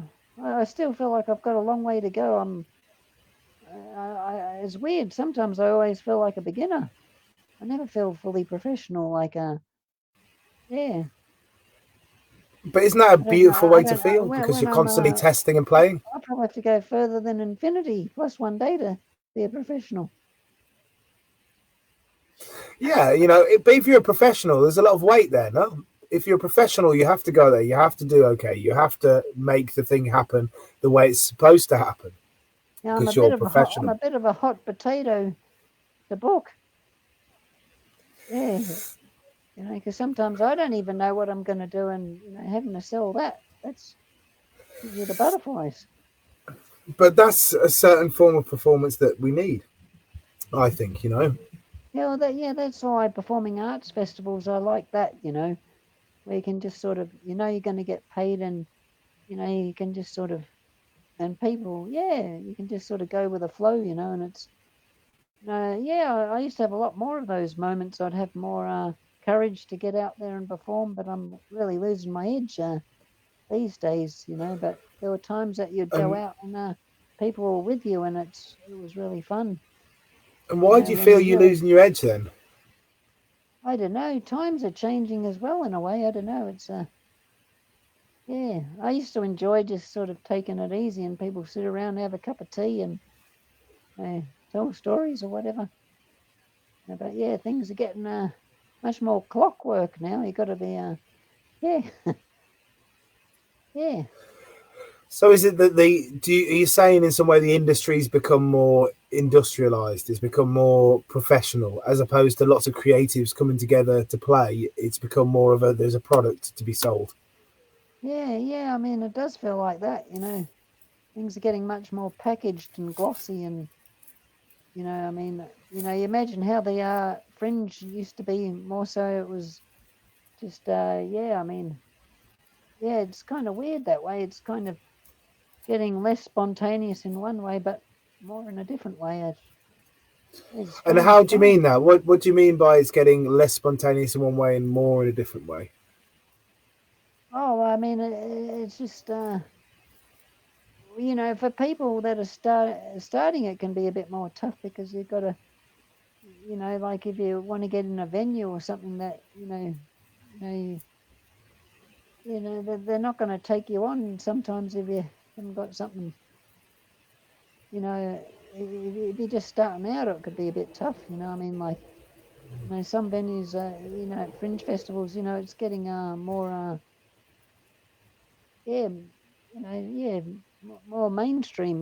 More like you know, you got to take. It's getting harder for them to take a gamble on experimental stuff in a way. So And is it's that good because they're thinking it's about good the in books? Edinburgh how they have the free fringe system though. That's great. Is that not common everywhere? I thought that was become a No, ten. no, no, No, okay. no. They have more of that. Well, I agree. And there's got to be enough venues in these places, but I suppose there's a sort of Well, it's sort of in some ways it's getting. I don't know. Maybe I'm just getting older or something. Yeah.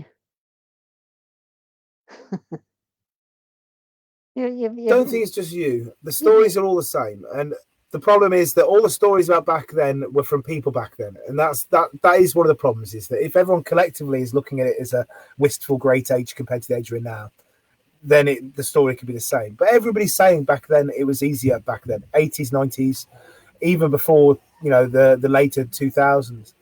It was easier to do creative work because there was less well, competition. There people was have to pay more money to do the fringe now than ever.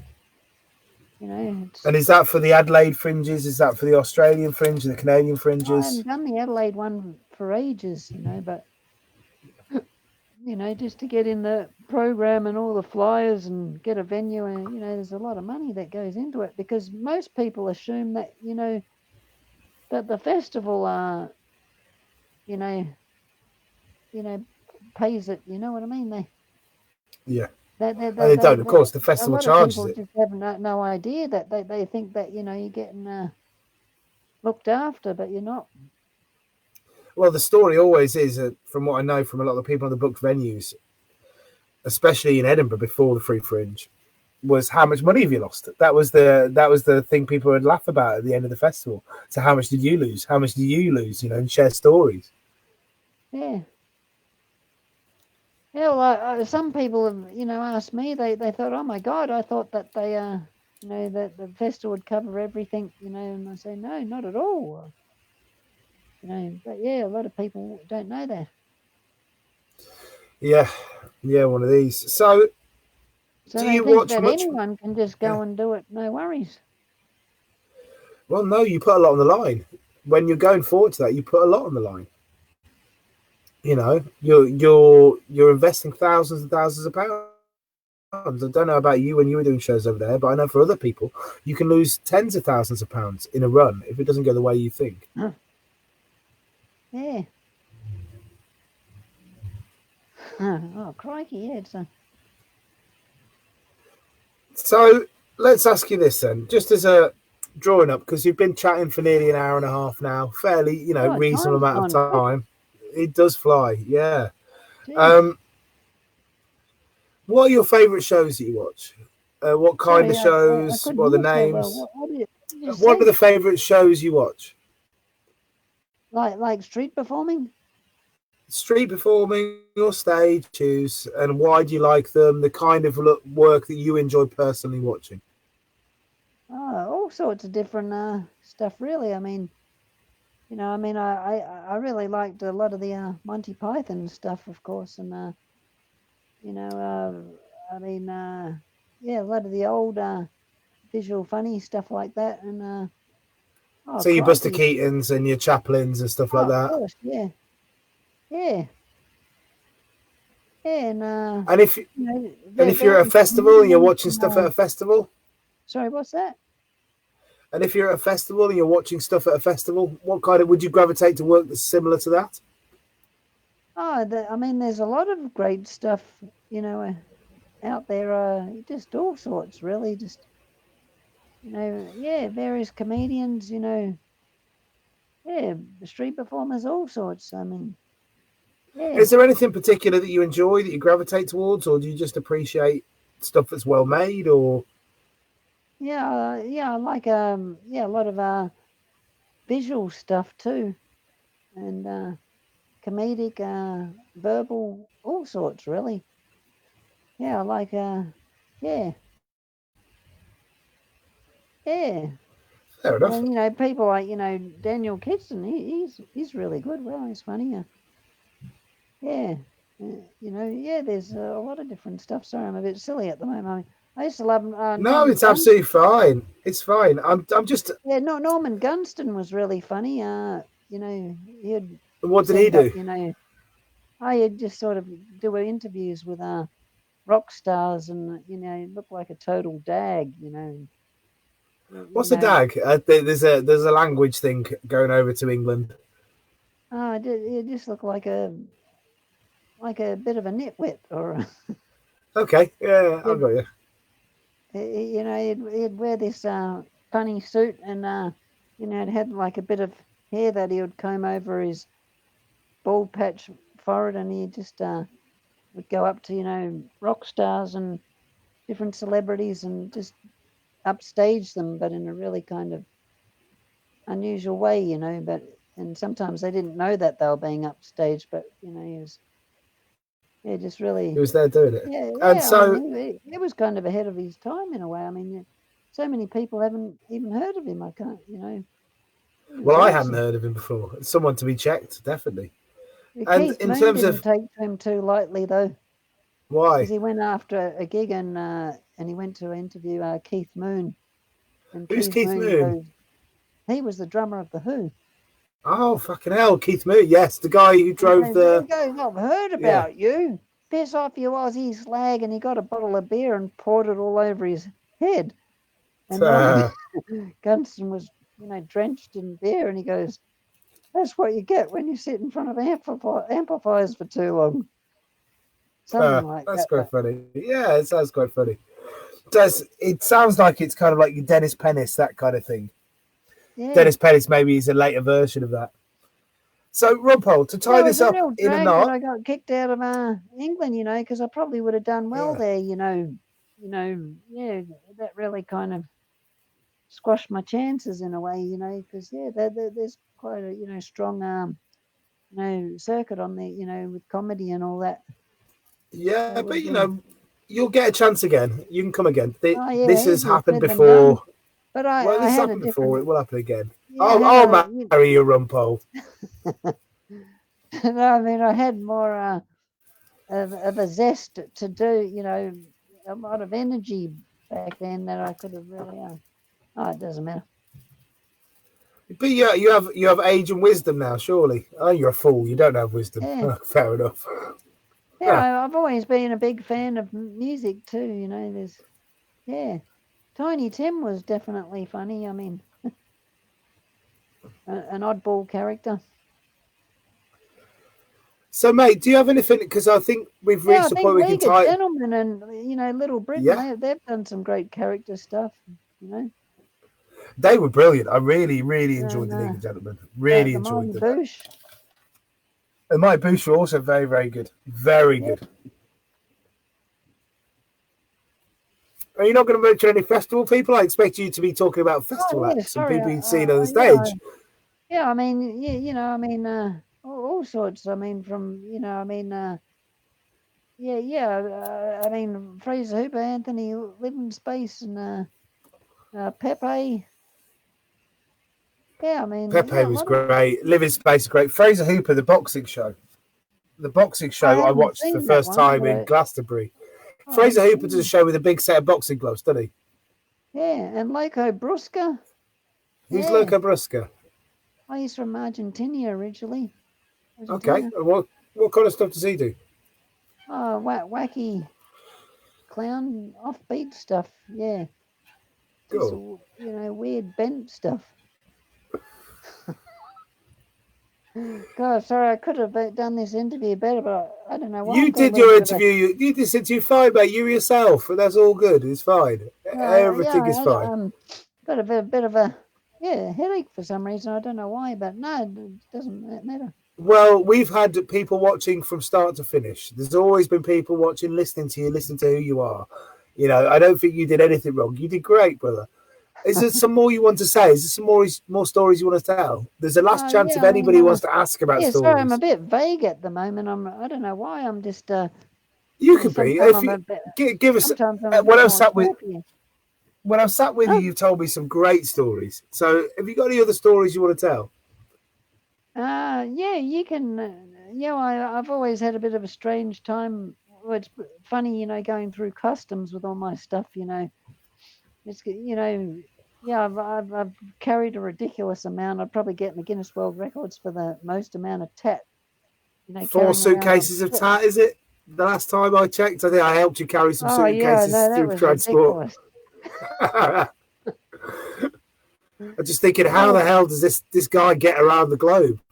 I know. I've had some extraordinary things happen. I mean, I remember going to the Cow Bay Festival. That was way up past Cairns, and I went from Sydney.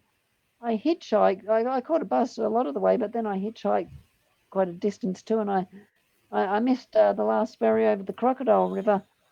I had to sleep behind a tree, and there was drunks hanging around and everything. Crocodile River. And I got over What's the crocodile? What's Crocodile River? Is it a river that has crocodiles in it? yeah, and I got over the river the next day, and I slept behind some tree, and there's drunks hanging around town that night, and I got over the river the next day, and the festival was all over. Ended up going, and I had a 4-wheel granny trolley, a guitar, a unicycle. I went 5,000 kilometres and I missed the festival. And I did some busking at the Port Douglas markets a week later to make some money. And I set up near this old geezer's stall, and then he told me to fuck off. People were laughing, telling me to keep going, but I ended up just packing up and I only made $2. So I went 5,000 kilometres and I only made $2. And That's the how much life was of the a fool. ticket fare? I don't think Yeah. that would inspire people to become a performer doing one of my workshops. Well, I don't think it would inspire every performer to become a performer, but I think it would inspire some people. It's Yeah. clearly inspired one. It inspired one person. Yeah, and just going through customs, like the X-ray machine. I remember being in Egypt, and they could see the silhouette of my rubber snakes because I used to juggle 3 wobbly rubber snakes on spring shoes in my show. But the customs officer started playing with my rubber snakes and going like that with their colleague trying to scare each other and playing with my other toys. And then I friggin' missed my flight. It was a total drag. I had to pay $200 to make a flight change, but it turned out to be a blessing in disguise because I got to see the last great pyramid, and I met this Egyptologist from Australia. It was a very special day, and I made it inside the pyramid. The 2 other times I went to Egypt, I missed out on going. The first time I went on a dodgy camel ride. Oh, that turned out to be How do you have a disastrous. dodgy camel ride? Oh, well, yeah, the guy, he wanted me to give him more money, to take me up to the pyramid. But then when we got, to go around, walk around the pyramid longer, but then he did a U-turn and he started walking away from the pyramid. I said, no, keep it. And he asked for more money. And then he started whipping the camel and it got feisty and it took off and it was galloping. And I was hanging on to it for the life of me, because his whip was nearly flicking me in the eye. And, and I was hanging on to the camel hump for the life of me. And then when he let me off in the back streets of Giza, I couldn't walk properly. My groin was so sore because he made it so giddy up. And I was staggering. I couldn't walk properly. I was in agony. Yeah, that wasn't fun. And that was the first time I went to go to the Great Pyramid. And the second time it was closed because of Ramadan. So it turned out to be a silver lining in that cloud that I made it that day. Yeah. Yeah, I mean. So do you find yourself having this all the time that you'll get, for want of a better word, fuck ups, and that they'll lead into some adventure of some Oh, I'd description? make a funny story. Sometimes just getting to and fro to festivals has been totally ridiculous. The weirdest things have happened. I mean, it's been quite extraordinary, really. I mean, there's so many stories. I'd be going for hours to get through just the ridiculous stories of trying to get to and fro to in and out Well, of we're close to countries. that anyway. Yeah, I mean, one time I was in Germany, and going through customs, and I had my big trunk up on the rack, and the customs came along and they asked to have a look in my trunk, and then I couldn't lift it. It was so heavy because a few people helped me get it up there, and I was struggling to get it down, and then it just went whack on the seat, and I opened it up, and then there was, then all of a sudden I had this can of exploding snakes, and one of the the German custom says, what's that? And he just grabbed it, and he just opened the lid, and they squizzled past his ears. He just stood back and went, oh. It was ridiculous. And people were laughing, and he said, "Are you an artist?" And I said, "Yeah." And one of them's asking me questions, the other one's looking in my eyes, and the other one was I can't remember now. Yeah. Saying I've got drugs or something, but I had nothing to hide. I said, "Are you an artist?" And I said, "Yeah." And he said, "Have a nice day." But, it's a shame Send you on your way. It's a shame they're not that friendly in the UK. No. So, It's kind of ridiculous, isn't it? It's getting worse. It's getting worse, but I see it's getting worse everywhere. I had a dodgy stamp in my passport when I got kicked out the second time, and I travelled all around Europe, no worries. And then when I'd get picked up by someone in France hitchhiking, they couldn't believe that I got kicked out of England. So he said, "Australia is part of the Commonwealth, isn't it?" I said, "Yeah." But when I got kicked out of England that time, I read out the first page to the Australian custom officer, about Australia being part of the Commonwealth. Yeah, it's bizarre. Yeah. But it's a shame that the Anglo countries are the worst in the world for that. Australia, England, and America. I mean, they're at the moment they are. worst. At the moment they are. I think, as I Zealand's said, I think there's a better. What's that? New Zealand's more friendly.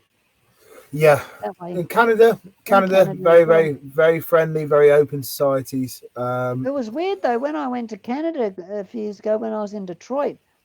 You go over this bridge and it looks like you could just canoe over or kayak in no time at all. Detroit was surreal with all the graffiti. It's like the mecca of graffiti. And I thought I'd just go over to Windsor, no worries. And I got held up at the customs there for like 3 hours. With my van.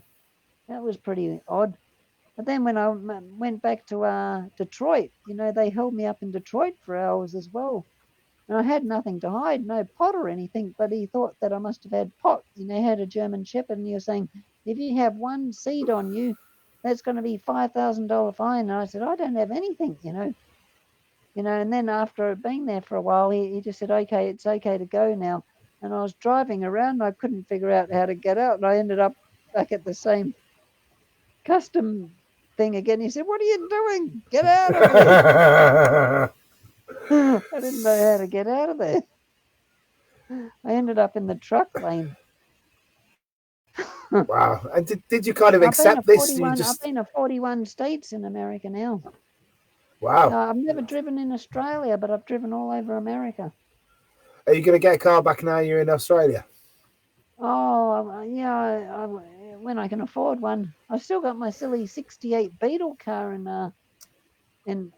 LA.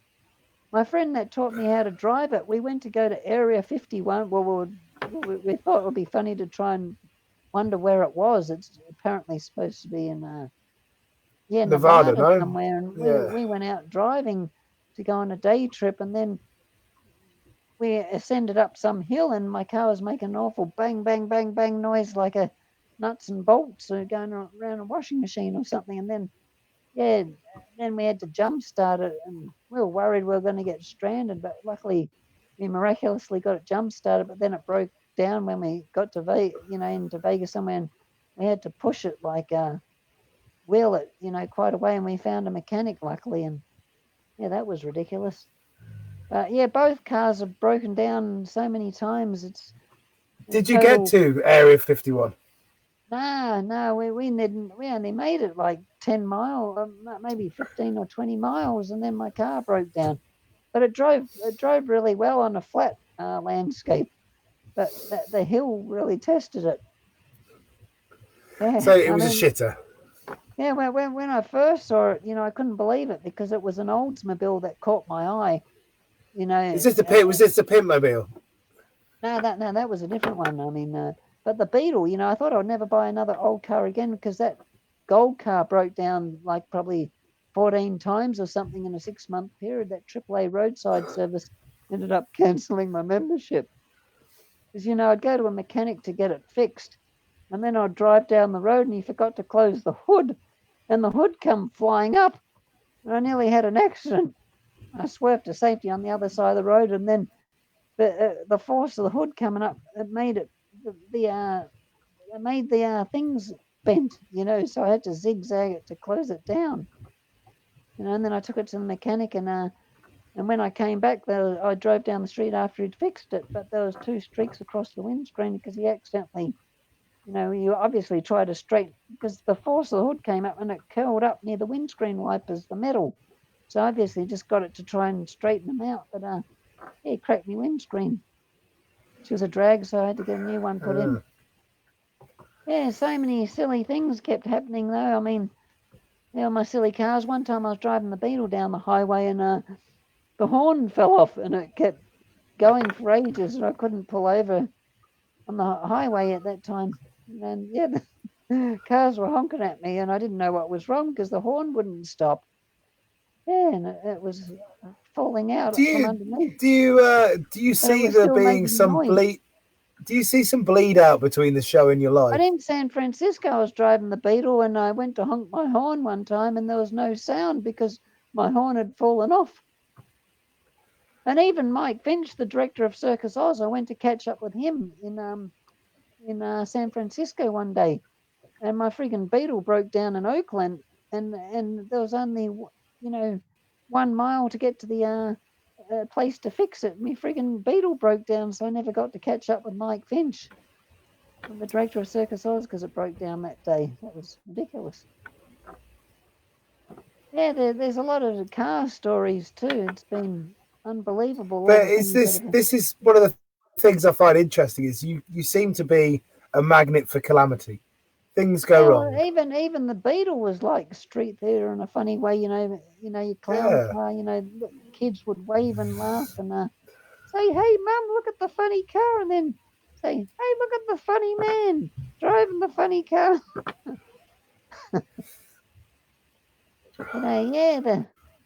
I was driving in Australia one day. Yeah, I used to ride the unicycle a lot too. Back in, I've done I've done 25 kilometres in a day on the one wheeler. Wow! But you've got high skill level. I used to ride a 9-foot unicycle across the stage twice a night. And I was but this is the thing. Octopus's Garden, the only Ringo Starr song in the show. Yeah. So you played more than one role. So you weren't just playing the clown on the hill. I mean, it was weird because the political, song structure of the show, that kind of made it a bit weird, because there had to be a balance in song chemistry between Lennon and McCartney. Your sound's gone a little bit strange. Oh, can you hear me? I can hear you now. Yeah, I think maybe your beard might have blocked the mic. There had to be an even song chemistry McCartney and Lennon, have the same. Can you move your mic a tiny bit? Oh, yeah. Can you hear it? That's your headphone. Yeah, that's what I've been using. No, it's fine. It's all good now. I think the microphone's moved down a little bit here. So ready? Cool. Yeah. Yeah, it's been cold weather, wow. Yeah, it's been cold there. I say it's been crappy here. If there's any sure thing to talk about, is talk to Englishmen about the weather. It's been raining. It's been horrible. It's been windy. I've been in my boat, I was in Ireland, getting buffeted. I was in Ireland in 2012, and that was the rainiest summer ever. It just rained all the time. It was like full-on winter during the summer. Yeah, I did a couple of festivals in the last few summers that were like that, just non-stop bloody rain. Still, if you can get in a tent, you can have good fun still. It was totally ridiculous when I tried to make it to our island that year. Oh my God, that was a total triple whammy of bad luck trying to get to Europe in 2002. That was the all-time worst, just about. It was totally ridiculous. I booked a flight through a third company, friggin' Fair Geek. And, I was trying to get my Beetle car, into this storage, place to park cars. and then I couldn't make it on time, and I asked the company if I could change my ticket, and the guy said, yeah, you can do that and pay the fare in difference. No, he said, yeah, I could just change it and just pay a little bit or something. I can't even, but I ended up trying to get my Beetle car into this storage place, so I couldn't get it done that day. And he said that I could just change my flight if I tell them a few hours before flight departure, and it will be okay. But then I ended up losing the full ticket, and I had a 900 euro gig booked in Brussels for the European Parliament. It was unbelievable, and I missed the gig as well. That was a complete one-off gig, and it paid so well. And I booked a flight in advance from Brussels to Dublin, plus freight for my stuff on the plane. So all three of them I missed. I lost my return ticket from LA to Brussels return, plus the 900 euro gig, plus the flight, from Brussels to Dublin, with me baggage on the plane. Oh, I lost over $3,000 US dollars, something like that. It was a total nightmare. Yeah, But it I still sounds made like it it. to Ireland. I made it to Ireland, a month later or whatever, and I was there for my birthday. I did a festival, and I came second in the busking comp, won 200 euros. That was That's not awesome. bad. In '98, I did well. I won two first prizes at busking festivals, and the first one that I won was a total surreal because I was at the Aurillac Festival in France and did a 6-hour show on the street. And then when I got to Switzerland, they were going to kick me out of the country, and that was lucky. But yeah, they saw my stuff and everything, and because I did some, I can't remember something about the train. Yeah, but I Can you made it tell to me a the bit fest. about Aurillac, about the festival, about the I 6 hour long street show? and I won first prize in a busking comp when I nearly got kicked out of Switzerland on arrival. Yeah, that was fun in France. I did a 6-hour show there. And It's at so, the what Orient. happened? What was it? Can just because half of this thing is as well, it's about trying to get the history and the times and the places and the things that are around and the environment that was going on during the times that the people who were talking to were working there. So, what was it like there at the time? Can you describe Aurillac, the festival, the dates, the times, the things that were going on, and the things you did there? Oh, yeah, there's a lot of kind of experimental, performance art groups. So, Aurillac was what is 98? You said. That was '98, I think. Yeah. Okay, and so is it a booked festival, Aurillac? No, no, no. Well, it was pretty. It's a bit more. Yeah. I mean, yeah, there are quite a few booked, companies, but Yeah, yeah, I was just freestyling it. and there was a Yeah, lot of there's you guys doing quite it a lot there. of people, that just busk too. They're not booked. Yeah. Yeah. And so you've gone there 98, you've gone there to busk, and have you done press for this? Have you arranged with other people for this 6 hour long show to come and watch it, or is it just I'm going to do a I, 6 hour long I, I show? just did it out of the blue, just for fun, and it just turned into a 6-hour show. I wasn't expecting it to. Yeah, I was surprised that I lasted that long, because I couldn't speak French, but I was just saying a few words here and there and just speaking English too. But people, they must have sort of enjoyed it if they watched for 6 hours. Some people would come and go. It's not, yeah. That was a weird thing when I did the 53-hour show because, people would come and go sometimes 4 times or 10 times or 20 times. But it got surreal after the first day, because, you go right round the clock and then people have just Yeah, woken up and come back and they thought, but oh my God, you're still going. Jolly, just to keep on the original the street show you did, the 6 hour long one, I'm just really interested. So when you began the show, you were just going to do a show and see what was going on, right? Yeah. Just just do a show. And so when did it dawn? Did it become an element of the show? Did it dawn upon you? I keep going for as long as I can. Were you just thinking this is going good, so I keep going? What was the thought processes in this?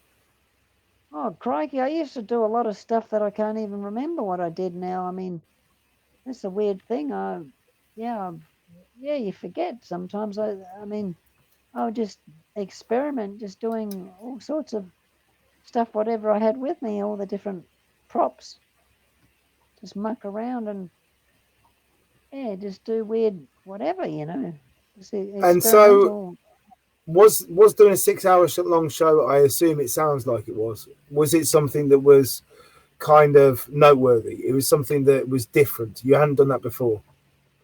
No, I mean, yeah, I just whatever's happening at the time, you just play off stuff and And people just then when walking. it's natural. And so you just kept going and going and going and just drawing and Yeah, keeping people. And yeah. did you have a feature of it? Was the fact that you were going for a long time, was that a narrative part of it at that point? Was it a feature of the work, or was it just incidental to the fact you were doing it? I do. Yeah, I just thought it would be because I'd done quite a few other long shows in different countries. I just was seeing how long I could last in Okay, France so doing it. yeah, so you just thought like, I'm going to go here, I'm going to see how long this works for, and I'm just going to Yeah, muck about and have some fun.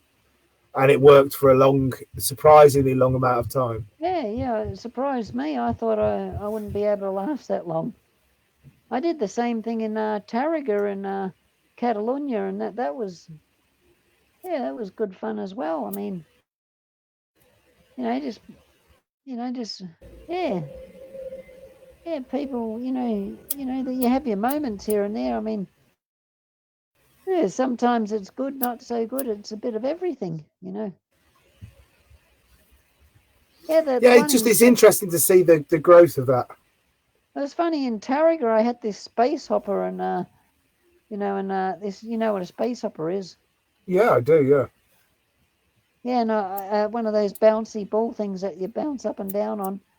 Yeah, and I threw it. I threw it out. I was throwing it out to the crowd, and yeah, someone threw it to me, and I hit it with my guitar, and I must have went for a seven or something. It just totally forgot about it, and then yeah, the next day I saw some people bouncing around on the street on my space hopper downtown. That was, but I never got my space hopper back. But it's still, you kind of gave that out to the universe, eh? Yeah, Loco Brusco went to pick me up in Barcelona one time, and he was on his motorbike, and I had like a four-wheel granny trolley, a guitar, a Yeah, keep unicycle, a going. I'm backpack. going to be back in 1 second. Keep going Yeah, there. and he goes, go on, get on. I thought he was going to turn up in a car. So yeah, I got all my stuff and put it on his motorbike, and he gave me a ride back to his place. It was quite a distance.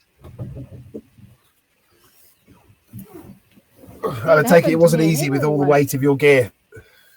Oh, it happened to me in Italy too. One time I was busking in Plaza Navona, whatever it's called, and my friend arrived on a little scooter, and he told me to get on. I had so much stuff. I've got a photo of it. It's totally absurd.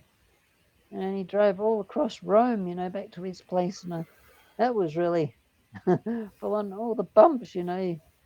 Geez, get you on the rump a bit, with your heavy granny trolley and on the bumps on his scooter. And so, have you Yeah. spent most of your life being a sort of just travelling jester? Is that what majority of your life up to this point has been spent doing? Yeah, well, I mean,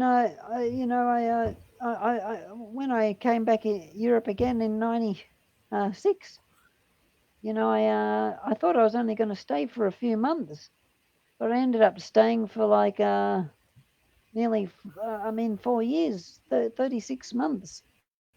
Yeah, I just traveled all over the place. Yeah, it was pretty tough, for the first year and a half or whatever. I mean, because I just turn up to places like in Paris and find a rundown building and just crash in anywhere, and even in the bush in Madrid. One time I was in Luxembourg and I found a dilapidated rundown house, and yeah, the staircase was broken, and I slept up. It was hard to get upstairs, but I got upstairs and I slept upstairs, and my toes were so cold, and my nose, with my sleeping bag. And a tramp discovered me in his sleeping place that he was speaking French. But yeah, he was saying, no worry, no worry, no worry. Yeah, I stayed there a few days, but it was weird when I first got to Luxembourg because this lady tried to pick me up, a prostitute, and so did a man at the same time. That was totally weird. And they were But I didn't fighting go with over you. anyone.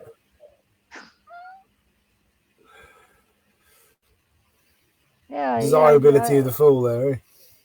it was a drag sometimes when you're in, Europe, and you'd fall asleep on the train and then you'd wake up in the station. I mean, the ticket guy or whatever, he'd say that the train's taken off at split carriage, and you woke up and you should have been, in the other country, but you got left behind in the carriage. That's Do you see a running theme in this stuff? Do you see that like the fool is the fool outside of the show as well? If you live this life of being a fool, do you see this in yourself?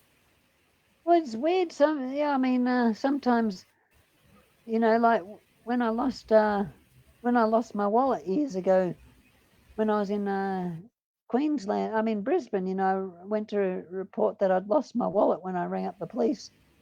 And he said, "What's your name?" I said, "Jolly." He said, "Jolly what?" I said, "Jolly Goodfellow." And he hung up on me. He thought I was taking the mickey.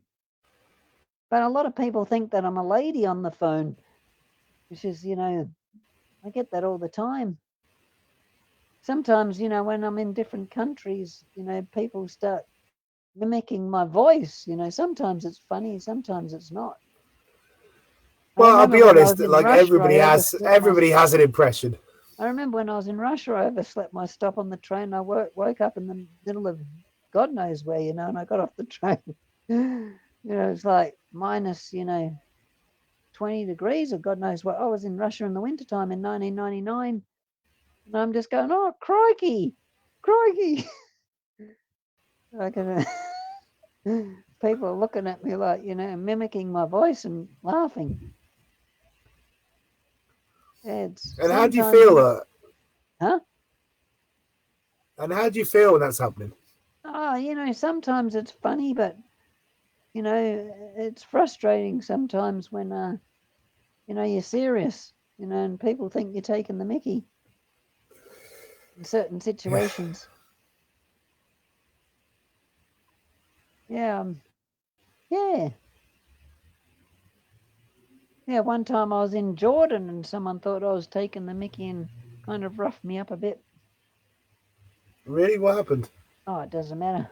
Oh, it's all right. No, fair enough. No worries.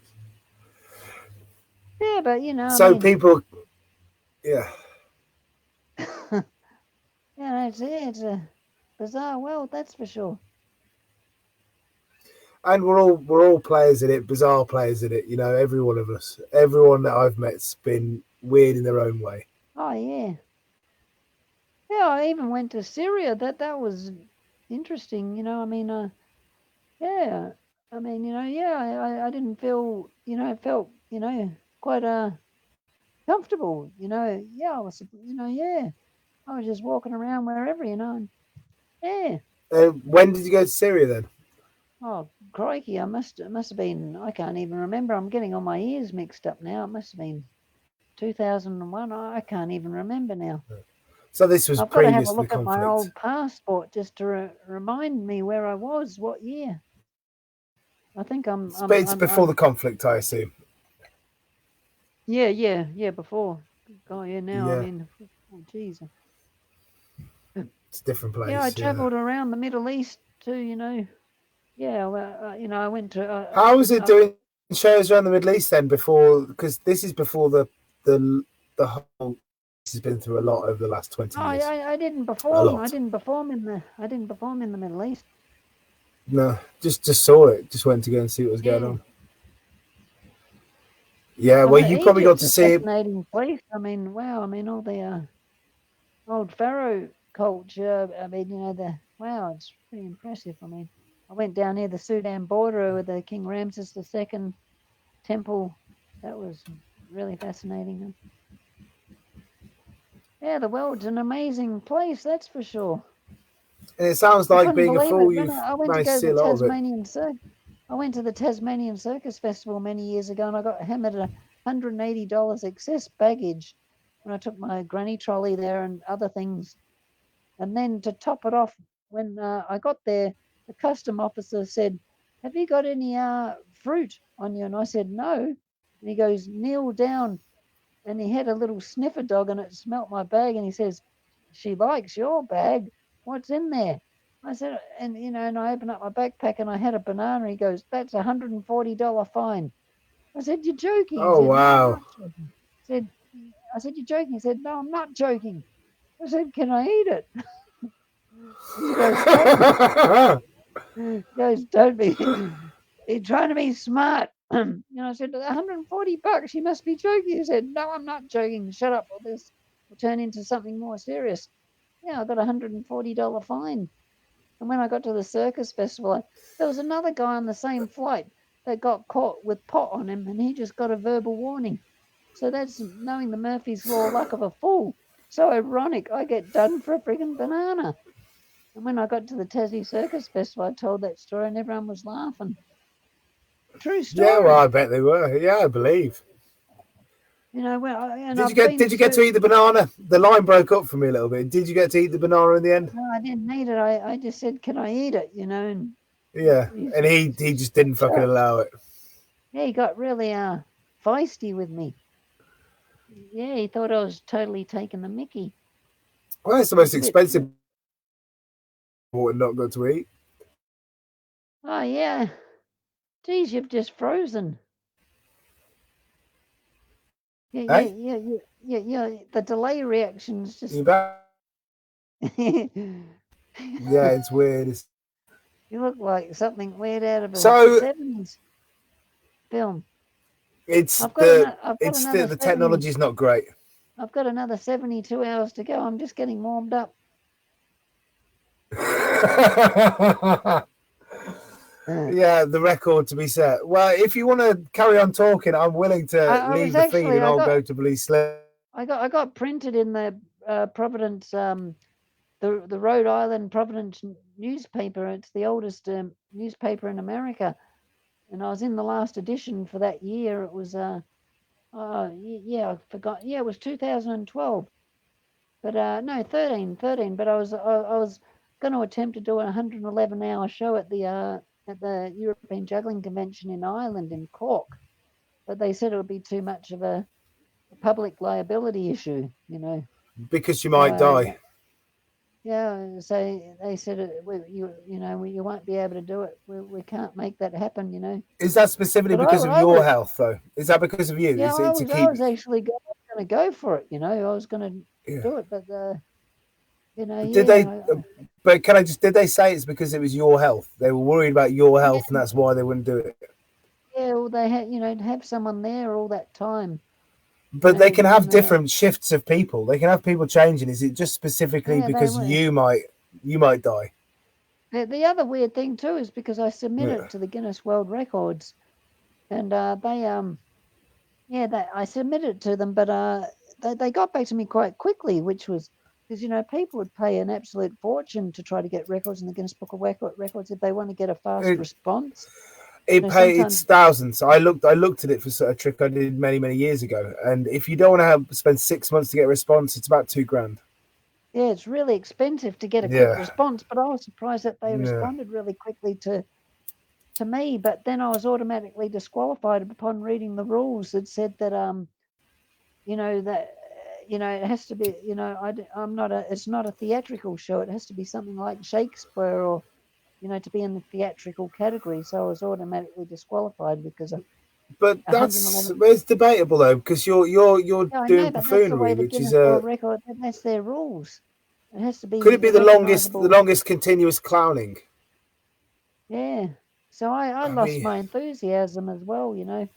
fair enough. I mean, what is it in the end? It's a Because apparently marketing. there was It's a a marketing bolt on, isn't it? Really, in the end. yeah.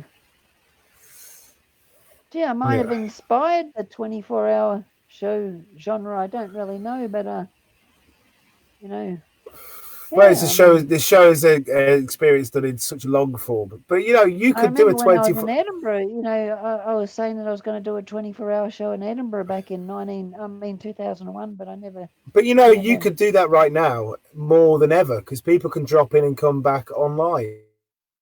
yeah. What you mean, do a You 24-hour can do show a online? 24-hour online show. You can do a 72-hour online show. You can just film yourself at home. Yeah, but it's more fun when you got all your, when you're doing your thing, and you got all your gear. It, Yeah. if you've not got no gear, No, but I'm saying, the dynamics of doing a show when got your space hopper and spring shoes and pogo stick and yeah. all that, But you could get all that shit out in front of a camera and just have. You could do Oh, like a Zoom live feed. yeah, yeah, but you can be really loud and stuff, when you're in a circus tent. Yeah, yeah, and you get something back. I understand. But anyway, Sometimes it's it an can idea. get pretty rowdy, like at certain hours when people are drinking a lot, and you're trying to keep it under control. It's being a fool, it's not always easy because, some people have that kind of authoritarian kind of like a teacher in a classroom. They can get people to do exactly what they tell them to do. I've never Yeah, been good at that, and that's sometimes people, you don't, sometimes aren't necessarily funny, but sometimes, the the members of the audience can make it more funny because they see themselves through and they're thinking, oh, geez, I hope they don't pick me kind of. And then you get them to dance or something, then that's really funny for the audience. Because, so that's what's weird sometimes, even about street theatre. Sometimes, it's like that even with comedians. Some comedians are not funny at all when they're not doing stand up comedy. And then, when they're doing stand up comedy, they're really funny. It's weird, that, isn't it? but the thing is, it's because of control. I think when you're doing a piece of work, you can control what goes on in it, and you can be commanding. You can't be commanding all your life like you can be commanding in a show. So you can construct this fantasy, and inside that fantasy, you can get these goals met. Yeah. But a lot of people who learn how to do that aren't necessarily going to do that their entire life. They don't want to do that all the time. It's not, the character is external. But this is the interesting thing: is some people the character is so close to the reality that they blur, And so when you're going out there, you're not trying to achieve a goal. You can do 24 hours of just mucking about. Maybe this is the hint I'm feeling. Hey, geez, Peter Sellers was an amazing actor. Yes. Wow. Yeah, I love Gene Wilder as well. He's so expressive, and he can really go on a tangent and, do a whole array of emotions. He can be so explosive and then subtle. It used to make me laugh when I'd see John Cleese just totally lose the plot in Faulty Towers, and I'd be there with my mum, and that would make us laugh. Just when you'd get a stick and you'd be, branch, and you'd be thrashing his car trying to get it to start. And yeah, and Eric Idle and they just the characters, the voices and everything, and the look, Yeah. they used to laugh a lot, that in that scene with the Black Knight, and Yeah, the Black Knight's a great scene. It's a very, very amusing scene. yeah, that So cracked me up. But not as much now, but back then, yeah, wow. I mean, I love the Goodies too. The They Goodies were was they were really, really really, popular in yeah. I haven't watched Australia. a huge amount of it, but it's got to be influential. So many people talk Isn't that about it. I've bizarre? I watched mean, bits of it. Pembroke Tyler got Taylor freaking got the COVID, passed away I don't recently. know. I don't know. I didn't Yeah. hear. Gee, Yeah, 2016, it was surreal how many, people, iconic, characters passed away that year. But geez, I mean, 2020 is going to be pretty, well, 2021 maybe as well. This is the thing. yeah, It might keep going for a bit. This is why I think that we should all collectively be thinking about how we show our creativity in a digital format for now. Because we're in this place now where before, most of the time when you were ever going out and performing and you were told not to, you could be a force with justice, to not perform, right? Yeah, I mean, yeah, the whole You could, dynamics of things is going to be yeah. strange to see how it all pans out. I mean, I suspect it's going to be 9 months until this is really, sorted. Until we can Because get I back to mean, more normal life. yeah, I mean, if they ease up the, I mean, people could get second or third waves. I mean, yeah, it would be completely diabolical if it gets out of control in third world countries. Yeah, that would be Yeah, yeah, really yeah. worrying. Let's see. I mean, it's yeah, it's so strange that New York City is the epicenter of the pandemic, crisis, and that's where friggin' Trump's from initially. But it's not surprising. It's a metropolitan area, and like in the 1918 flu epidemic, where it was the military and sending militaries around the world, or troops around the world, spread it. In this era, it's the jet set. That's the reason Boris got it, and all these people have got it, because it's the jet set that we're spreading it. Because it's people who are going from China and back again, Gee, there was a going huge around. surge just Yeah, the other day with in Britain. It's third in the world now. yeah, we've got a lot of deaths, it's less now than it was before. It seems like it's dropping off. We were at nearly 1,000 a day, but now we're at I think 600 to 700 a day, Geez, which I is saw decreasing. that it jumped 4,400 just in one day. That's because they had an account. Yeah, that was from the statistics or something from a while ago or something that Well, it's they'd added. interesting that if that's what's being reported over there, then it's I interesting couldn't that's not believe what's my being eyes. reported I here. saw it. That it jumped like in one day. That 4,000 or something, 400 was added. No. I don't think we've had 4,000 a day, but I'd have to check. I Yeah, think but they were it adding, peaked at from 1,000. a previous period, but they just put it that they weren't added. Who knows? Who knows? I mean, it's difficult. I've talked to people who are in government positions, civic positions in government, who are doing death reports and all that kind of stuff, and it seems like it's not going to be over until next year, minimum. And God, the it's just lockdown here, yeah, it's going to be long running. oh yeah, it's yeah. I thought initially that they wouldn't have lasted so long. Is that SARS? There was a that But SARS wasn't as big of a infector. This yeah. one is everywhere now. It's everywhere rather quickly, which is concerning. And most people, 50% of people, they reckon now, have asymptomatic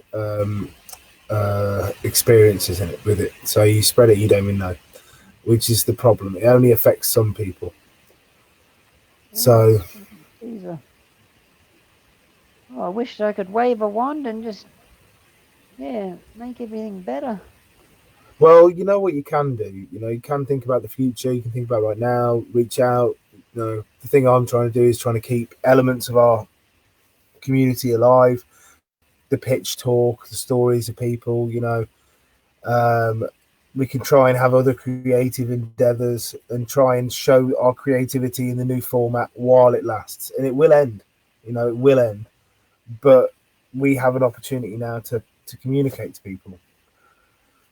Yeah, it's I a think you difficult should.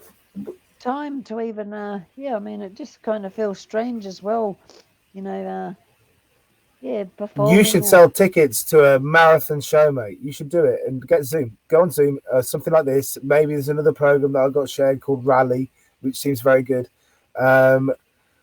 You can go on yeah. them. You can have ticketed audiences, and you can have like 200 max room allowance. But you can allow people to come in and out. Well, So you can what's sell that? 500 Zoom or Rally. We can talk about it after more, and I'll explain the intricacies of it a bit more. But you can do a broadcast to people, and why don't you do a 72-hour broadcast? It seems like a good idea. People can log in and see you through the thing or however long you want to do. Yeah, it's a weird time. Not feeling so jolly. Just this whole crisis going on. It's yeah, really tragic, but it's good to help bring some cheer to the world. But it's Well, I heard this thing that a friend said, right, and I took it a bit to heart. He turned around to me and he said,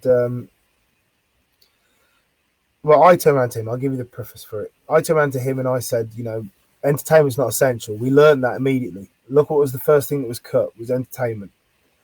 And then he turned around to me and he said, yeah, okay, the first thing that was cut was entertainment. You guys, you lost funding immediately. But what is everyone in their homes doing right now?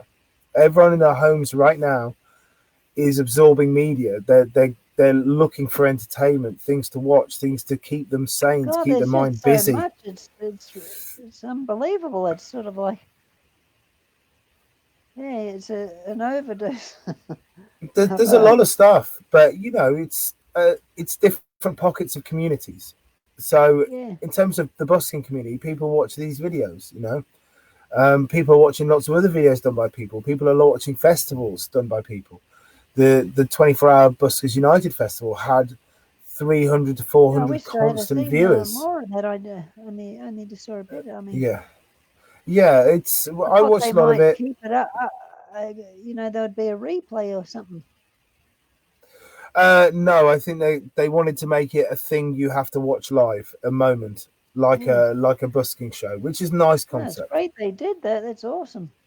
Yeah, I agree. It's really good they did it, and I think it's a really good learning experience moving forward.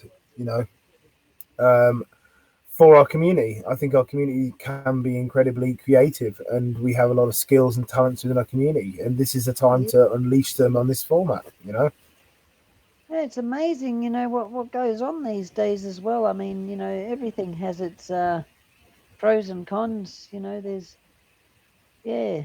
There's a lot of things these days that suck, but there's a lot of amazing things too. I mean, people can see more what's going on around the world more than they ever could before. Yeah, I mean, look, we're talking from other Like sides of the globe right the now.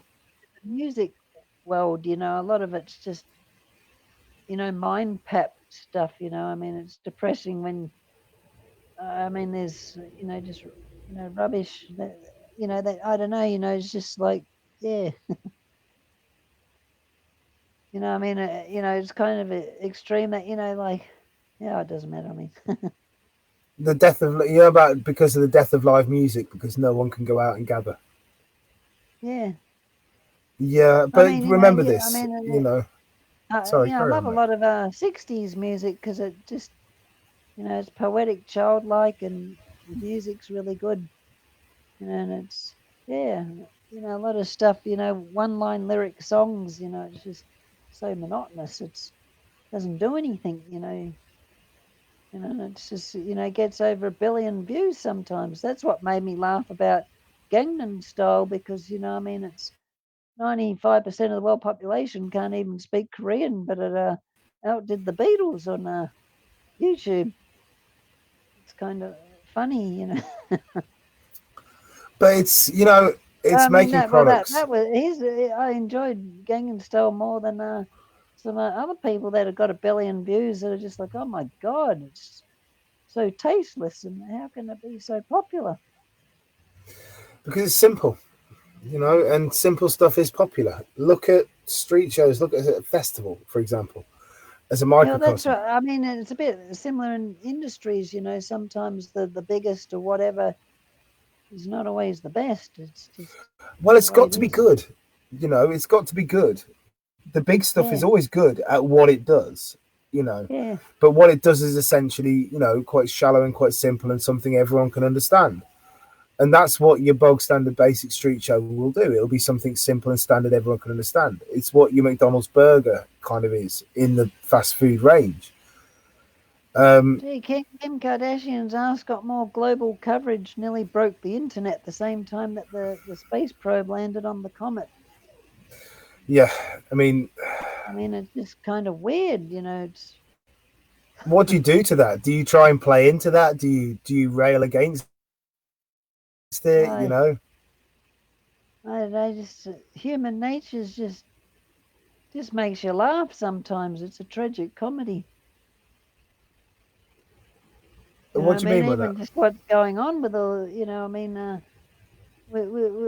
Trump. I mean, it's just the stuff that he says sometimes. Like, when he said it was a great honour to meet the Prince of Wales, and he tweeted about it, but he spelt Wales wrong, like the animal, and people doing memes of Trump shaking hands with a whale with a little crown on top. I mean, I mean, it's just, he's I he's mean, not it's just he's not a kind of, clever man in a but I lot mean, of it's just ways. so surreal that it's, I mean, it's a dangerously funny situation that, there's so many people impersonating him that, there'll be coffee table books overflowing with Trump, joke books or whatever. I mean, yeah, it's just getting ridiculous. But it almost feels a bit hyper. I'm using this phrase all the time now. Hyper real when you see someone like Trump as the president of America. When you see some of the political leaders like Boris Johnson, for example, or the Brazilian premier now, they do seem like it's written comic book fucking things going on. You know, Bolsonaro saying no, let's fucking cut up the rainforest. Fuck it. We need to Well, spur they the economy. Fuck the should fucking invade indigenous the world people. with And with Trump. love. This Invade the world with with love. Turn the whole world into a one well, big I think. happy fancy dress party love fest. And do you feel that's your mission? Oh, that wouldn't be bad, would it? If everyone could just, No, I agree. I mean, just in everyone in the world just invest in, you know, to make the world better. You know, they spend zillions of dollars on, all this. Yeah, there's not much profit in peace. Well, to build something and to be paid to build it, you've got to destroy it again first. You know, Yeah, I mean, it's just, yeah, it's that thing humans are about growth. extreme. Yeah. Yeah, it's quite odd. I mean, like, you'd think that they, yeah, we've failed as a species in some ways. I mean, that we think we're so clever, but we're not so emotionally intelligent in some ways sometimes. Yeah, yeah, I can agree. It's a difficult situation we find ourselves in as a species now. It's a hard place. What do we do? Are we able to work together? Do we trust other people? It's a big trust when they have weapons that can wipe you all out. When there's Yeah, diseases and bacteria that can be released that can wipe everybody out. It's a hard place to be in. yeah. Yeah, there's no easy answer.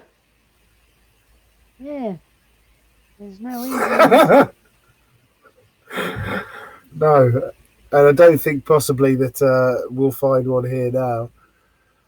Yeah, Jolly, shall we draw this to an end? Do you got anything else you want yeah, to yeah. say? There's any other question? How Yeah, what time are we up to? we're up to now. We've done 90 plus that's an hour and a half. We've done 2 hours and 10 minutes. So I'm happy to Oh, take more maybe just questions. another 4 hours. Yeah, yeah, it's okay. We can do that if All you want right, to do that. I'll just break it up. If anyone's got any questions, if you want to put them up, you can have your question answered by Jolly. For now, we have probably about a minute, probably more, until anyone writes any questions in there. So we have a story time to be filled. Do you have any stories you want to tell? Oh, yeah, yeah. I mean, oh, geez, yeah. I mean, sometimes they, yeah, whatever. I mean, you ask me a question, it could turn into a story. Yeah, okay, I can ask you a question. So, when you worked for Cirque du Soleil and you did this Yeah, big, massive show, yeah. did you go and work back on the street after that? Oh, not for a while, really. I mean, like when I would go to Glastonbury Festival, it felt like therapy. Because yeah, it was a strange place living in Vegas all that time. But yeah, I hang on, yeah, Yeah, I did a few epic shows afterwards. I mean, and yeah, I left in 2008, but yeah, I just travelled around more in Europe, and I'd go back to America and go backwards and forwards between America and Europe. And what was your feeling from doing this big, massive piece to going and doing street shows again? It was kind of weird. Sometimes you'd perform for 2,000 people, and yeah, when you perform for 100 people, it'd feel more, yeah, more fun, because you'd get more of a reaction. You could put more of yourself into it, and just do whatever you want. That made it fun. Yeah, when you're in control of your own show in a way. But what I do doesn't have too much control anyway. But you can be And yourself so, more. yeah. Well, you have more identity of who you are. Like when you do shows, people come up and say, "Wow, that was awesome" and stuff. But after doing shows in Vegas, that doesn't happen. What you don't have people coming up saying wow at the end of shows? Nah, no, because everyone just goes home. The audience go a different way. But you sure you get the industry people in shows? They come up and they say like, "Oh, well done, Oh good yeah, on you." You yeah. get the I mean, staff, and yeah, I mean, yeah, people will come backstage every now and then, like Hugh Hefner from Playboy. When they announced that he was coming backstage, I didn't even know who he was. It was funny, and everyone was totally ecstatic when they heard Hugh Hefner's come backstage. But when they announced that Eric Idle was come backstage, more than half the cast didn't know who he was. But it was cool. He brought Terry Gilliam back as well. He did the Terry animation. Gilliam was, yeah, exactly. He was. He Yeah, also was a director after, wasn't he? yeah, If he I'm did. Yeah, he correct. did Baron Munchausen and Fear Brazil. and Loathing in Las Vegas. Yeah. God, that's what my life felt like sometimes. When I did a lot of that. I've still got a lot of footage of stuff that I've got to make something out of, like with the crazy cars and different characters. And yeah, that was kind of like being in a Fear and Loathing in Las Vegas sequel. But I wasn't even thinking about that film when I was doing it. Yeah. I mean, doing my own funny film thing. But yeah, I thought they would just sort of chuck you in stuff more in America. But it's not as easy. It's tough, because there's a real union and a non-union thing there, and it costs it's like $3,300 to join the union, but non-union jobs don't pay very much. And LA is so humongous, you have to drive forever, sometimes 35 miles one way just to get to do an extra job, and then you get all the way back, and you don't get paid for mileage to and fro. And I so was it's almost like it's a gatekeeper.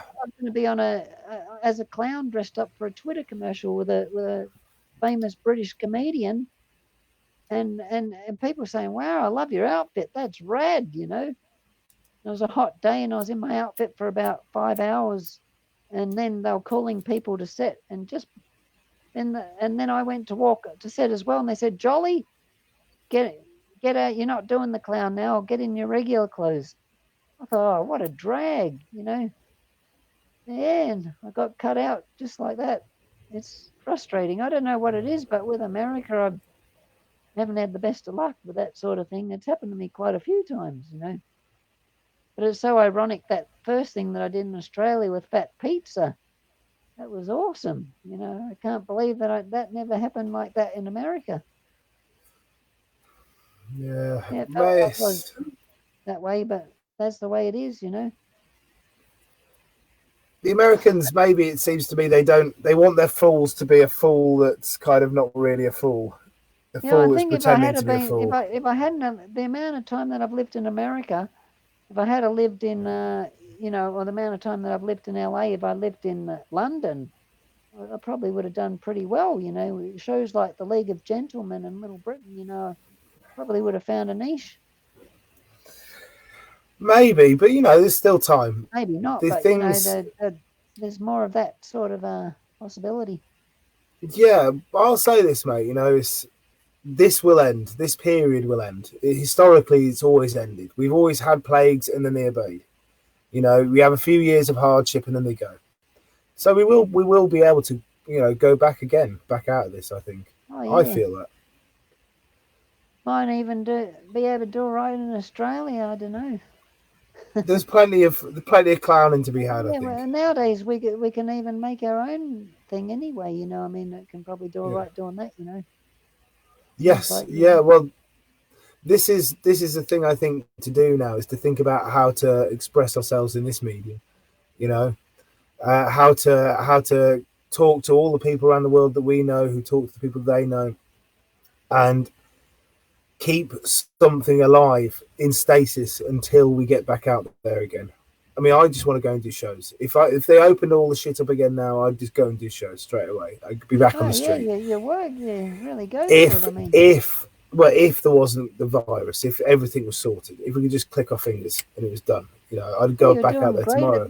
that comparing at that festival that time. What was that festival? It's Boomtown. It was Yeah, that's Boomtown right. Fair. Yeah, yeah, you're doing some great stuff there. Street shows, there's something chaotic about it because you don't control who's walking in, who's coming around, what they think of you, how they'll interpret what you're doing. There's something to play with there that's just I really enjoy. It's the thing I've trained to do. I'd love to go back out there anytime and just bloody do it. Yeah, there's a lot of good But festivals in Britain. They really have the festival culture going on. yes, I agree, but not now. Not for a year. We've got to keep everything going. We've got to keep our mind on the game. We've got to keep our wits about us in terms of being creative and creators and performers um, for when that happens. That's the reason why they're giving grants out to people at the moment to try and keep them going, is because they want to have culture creators left after this is over. No, I can't believe that I never even had a vehicle. A car driving around Europe. Like it's kind of weird because in LA I've got a van, but I never do festivals ever. And if I could click my fingers and I had it in Europe, it would have all that time. I would have done loads more festivals without a doubt. But I did some Renaissance festivals in America, which were good. But you have to. It's a lot of driving. It's such a huge country, to get around. And yeah, I just go to all over the place to different states and check places out. Because at the Ren fairs you have to like the Colorado Renaissance Festival. I was there for 8 weekends, I can hear you, Carl. and where you camp, it's a really rustic environment.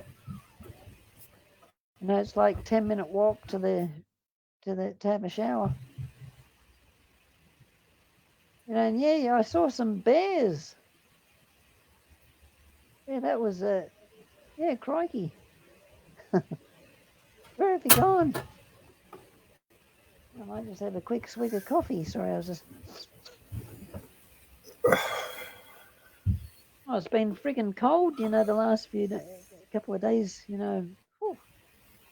I hope I'm not getting a cold or something, but I feel a bit yeah, slightly I don't know, feeling a bit weird, a bit off or something. I don't know why. That's quite But I haven't foreboding. got I haven't got I haven't got the COVID thing. Yeah, how'd you know? Oh no, I wouldn't have because I'm not. Yeah, I'll be all right.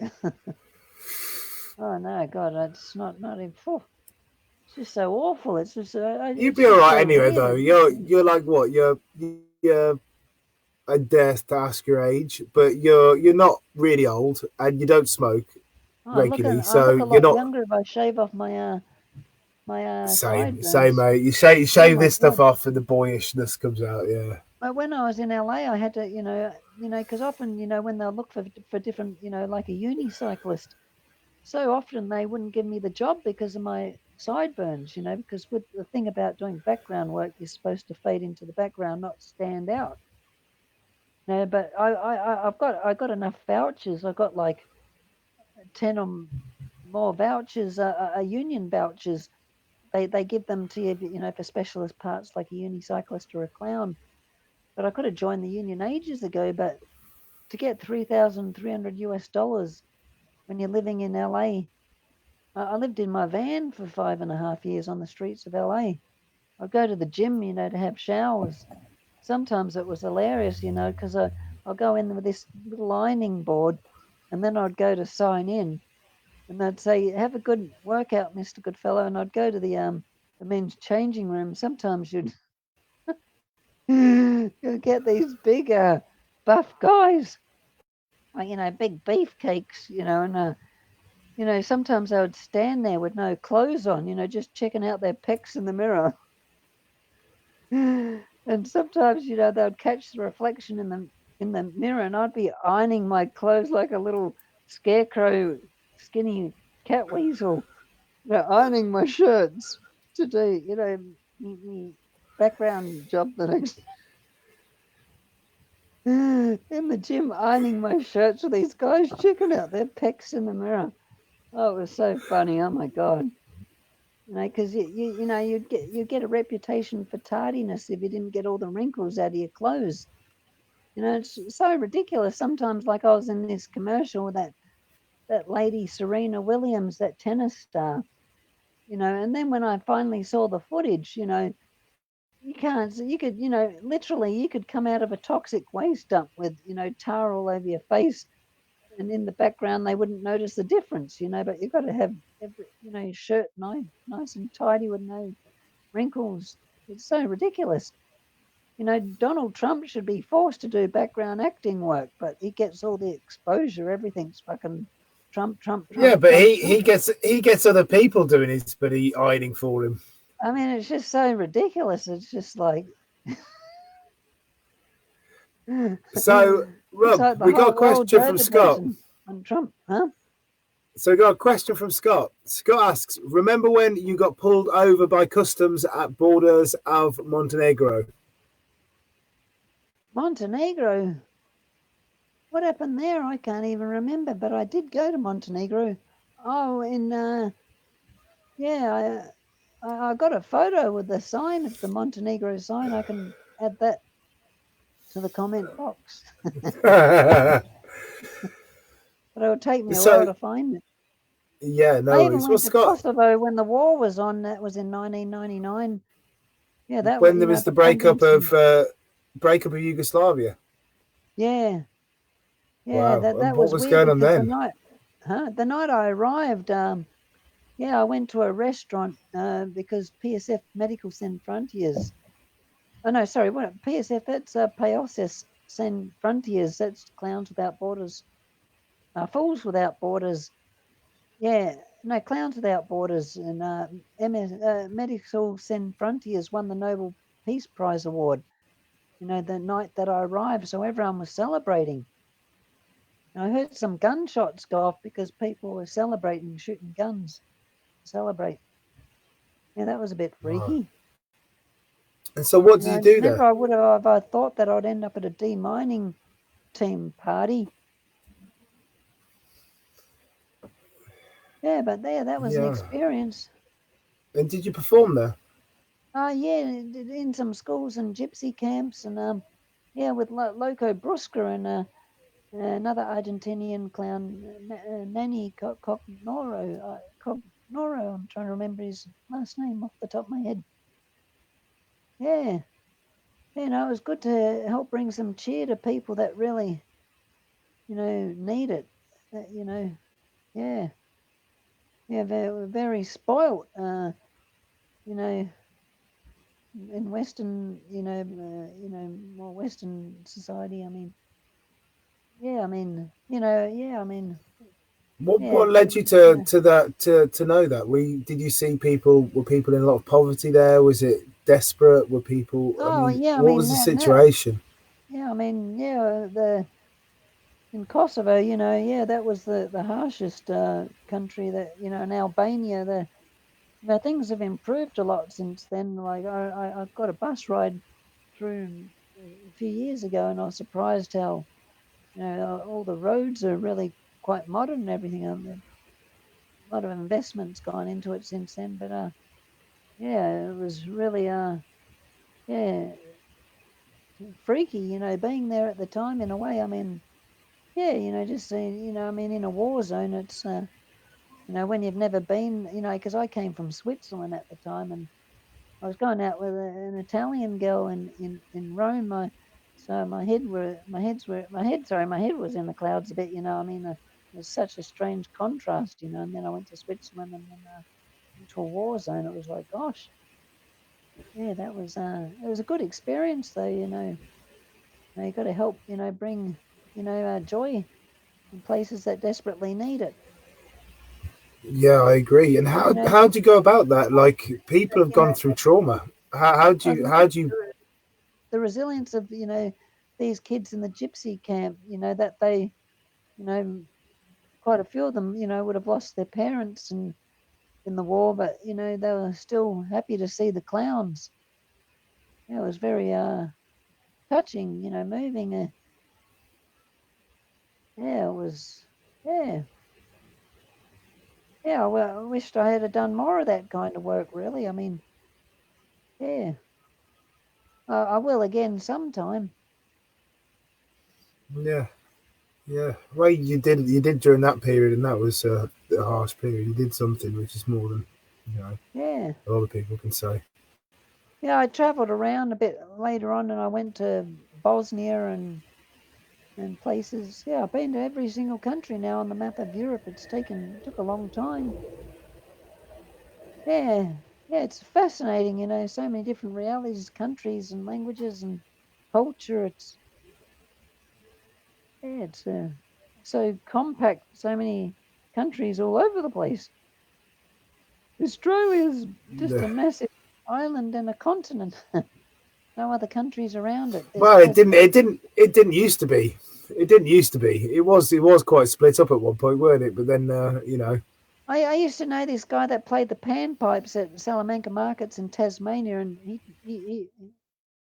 him and his girlfriend, they jumped on a ship going to Antarctica with some scientists from France. They were going down to experiment, and after a day and a half, they revealed themselves, and the ship couldn't turn back. And they made it all the way to Antarctica, the last great wilderness. I think they were the world's first stowaway to Antarctica.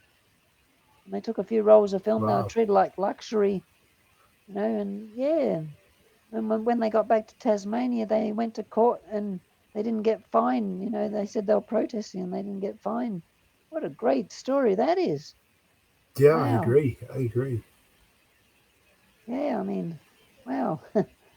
I've been when I was in Russia, minus 20 degrees. I arrived at St. Petersburg, and at 5:30 in the morning, and I should have had better clothes, and I was standing by this door, at the station, just trying to thaw my hands out. It was freezing, and you get these big Russian dudes with fuck off hats, massive hats, big fox fur hats. And I was thinking, oh my God, I look like a little scarecrow weasel. But I didn't have a guidebook and everything was in Cyrillic, and I spent the day just getting lost. But the train stations were quite surreal, like very palatial, but yeah, they look palatial, but with the old hammer and sickle encrusted on the wall. And I just got lost for the first day, just going around catching trains all over the place. And then you'd walk down the street and you'd get icicles hanging off your goatee, and you, yeah, it was freezing.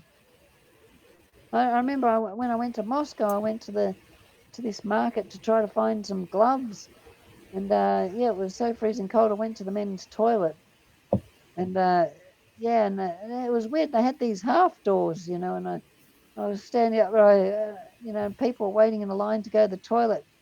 I got stage fright, because people can see you, but they were standing up, and my hands were so cold I couldn't even do up do the fly up on my trousers. I couldn't. It was funny when I walked out. I was trying to keep my pants on because I couldn't do my fly up. My hands were so cold. Yeah, and there was some Mongolian guy that had a stool, and I was putting my hands next to his heater for ages. Yeah, yeah, that was weird, Yeah, that was Russia 1999. It was funny when I was in So Estonia. There was yeah, a funny experience actually trying to get to Russia, because yeah, I was in Estonia and I went to some tourist office and I said to them that I was going to Russia, and they looked at me weird, like, "What are you going to Russia for in the winter time?" I thought I was mad because I asked if they'd have any rubles so I could change from Estonian money. But I went to the train station. It was night time because I had a bus like that left at I was like 11 o'clock or something, But I went to the train station and yeah, I was in the train station, but then I wanted to get out, and there were some tramps that wanted to get into the train station, but I couldn't let them in because I was locked in and they were locked out. But eventually they let me out and they let them in. I went down the street to quickly get something to eat, but then when I came back, I was locked out and they were locked in. Yeah, that was a pretty silly story. Yeah, but I went round the side and I was trying to, there's some Estonian soldiers looking at me and they were in hysterics laughing because I was saying, just doing hand gestures. I've got to get the bus, but I left my frigging bag in a locker there, and then I couldn't even remember the code, for the locker. Oh, it was so weird. But eventually, I got on the bus and I made it to Russia. Yeah, that was weird. Yeah, Europe is a bizarre place, that's for sure. Everywhere. It's an extraordinary world we live and in, isn't what it? have you brought up? Has it give you any thoughts about the differences of the people as you move around, differences of the cultures, the way the societies, if there's different things, Oh, different ways sorry, you I couldn't hear perform? you. I said with traveling to all the different countries and seeing all the different kind of societal norms and differences, cultural differences, has that led you to performing slightly differently in different places? Is there anything you've thought about when you've been traveling around that you thought was interesting about the differences between the cultures, seeing as you've seen more cultures than most people would? Oh, yeah, I don't know how I am. I got by. I just would just go out there and do it. I was never like a big power show or anything, but just do my own silly shows in whatever way, and yeah, I did pretty well. Some were not very well financially, but there were people that enjoyed it, But I always did better at festivals that booked me than just on the street, I didn't do too great on the street, really. I mean, yeah, in some ways, I'm kind of more of a performer, I guess. That's what's weird. Sometimes a lot of performers would watch it and they would really like it more than, depending on where, sometimes more than the general public. But yeah, I've done, a lot of events too that, the public's really enjoyed it. Yeah. Yeah, we're all our own worst critic, you know. And do you think that with the performer thing, it's because they understand, they know what you're doing from the beginning, they know that this is you're playing this character out, I and think a it's lot of you are being people, yourself, but I think a lot of people in performers probably may have enjoyed it or seem like they were just because I'm a show that's different, that just doesn't know what he's doing. Like a show that's not like a completely unstructured show. yeah, Yeah, but you kind it's of a it's a you miracle. know what you're but you know I what don't you're know. not doing, if you understand what I mean. I've got around the world, performing what I do because it's impossible show to sell in a way.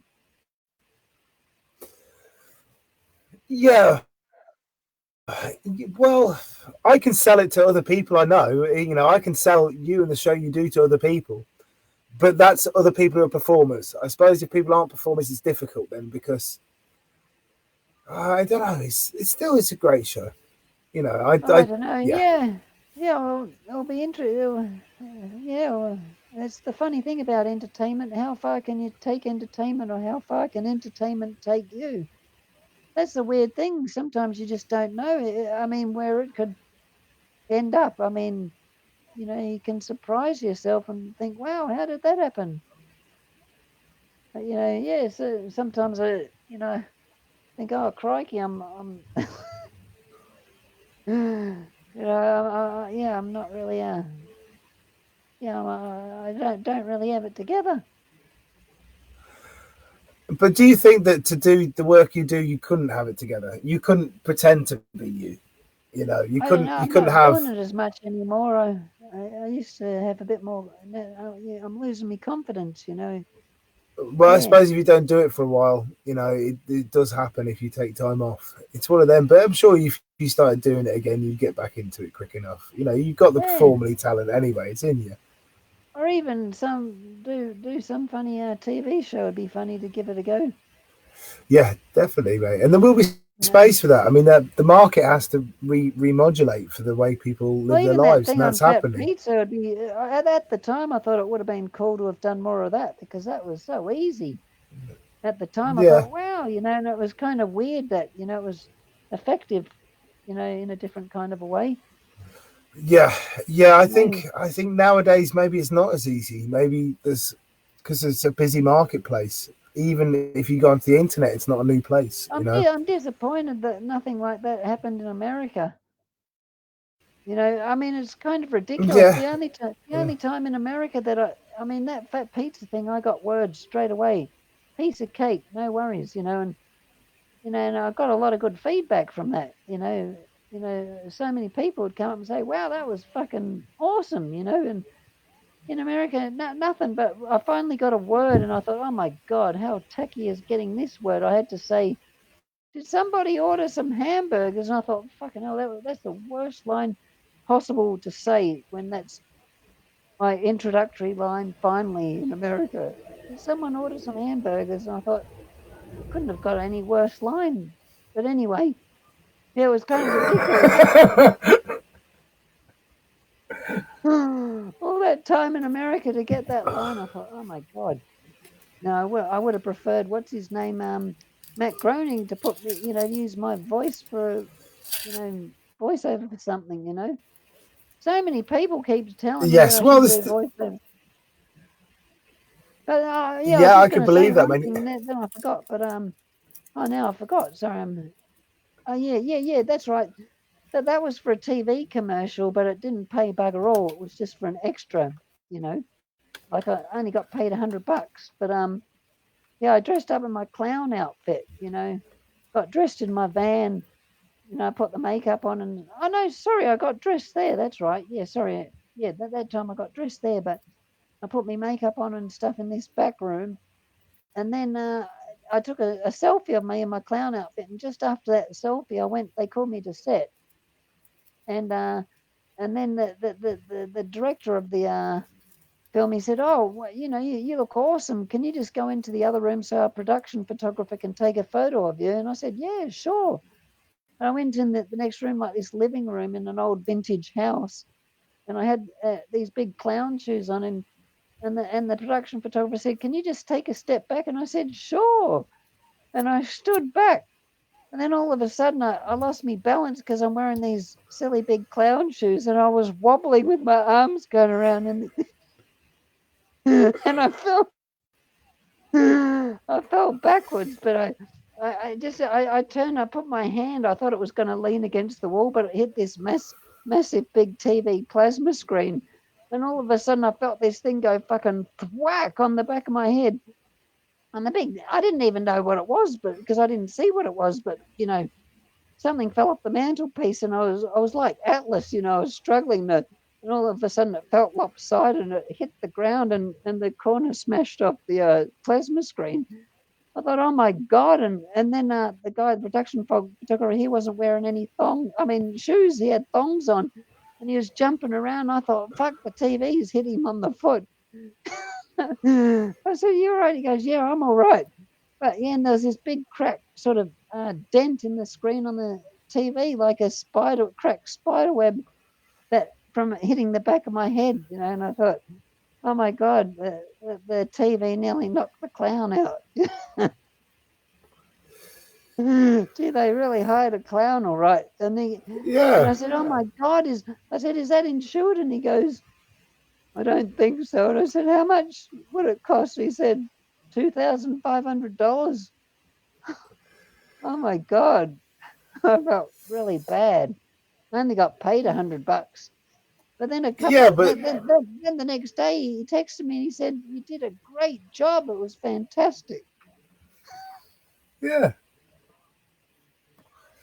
they hired a fool. They got a fool. Oh my God. Yeah, my life's a joke. But it's a joke that you're writing. It seems. It appears. Yeah. Yeah, I have this funny TV that I wear on my head, and I remember being at Glastonbury years ago, and the BBC were filming, and one of my friends yelled out. He said, "Hey, the BBC's filming." And I turned around, and there was a guy from the BBC filming me with the TV on my head. But that was funny because once years ago I was performing in England, and this guy said, "Oh wow, you're fantastic. I'd love to do an interview with you on the BBC. Would you be willing to do it?" And I said, "Yeah, sure." And then and he invited me to the BBC in Brighton, and I caught a taxi to get there. And then I knocked on the door, and this guy opens the door and he goes, "Oh my God, I'm so sorry to tell you. I forgot to tell you that it's for the radio, not TV." And I thought, "Oh my God." So I was sitting there on air in my jester's outfit, doing a radio interview. And then at the end of it, he friggin' forgot to say that I was in my jester outfit. Yeah, that was a bit silly. But then I said to him, "At least tell them that I was in my jester's outfit," and he did. Yeah. But, there's a lot of opportunities more, in Britain for that sort of stuff, if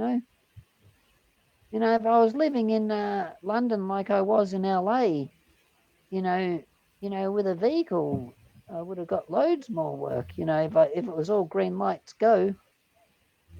Yeah. But But that's having that grey area just doesn't make you feel like you can go for it. You know what I mean? yeah, I get it, mate. Well, maybe people watching, people you talk to in the future will be able to facilitate that. Oh, And you'll be able to might be come and do all some UK now. tours. I'm Say getting that on a again. bit. I'm probably getting a bit over the hill now.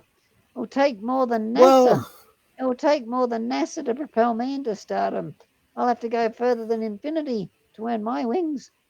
No, I'm just but being a you might goose. not get stardom, but you'll still Oh, be able no, to. You'll no, I still don't have care. influence. No. I'm getting less interested in stardom. I wouldn't mind getting paid well though. That would be awesome.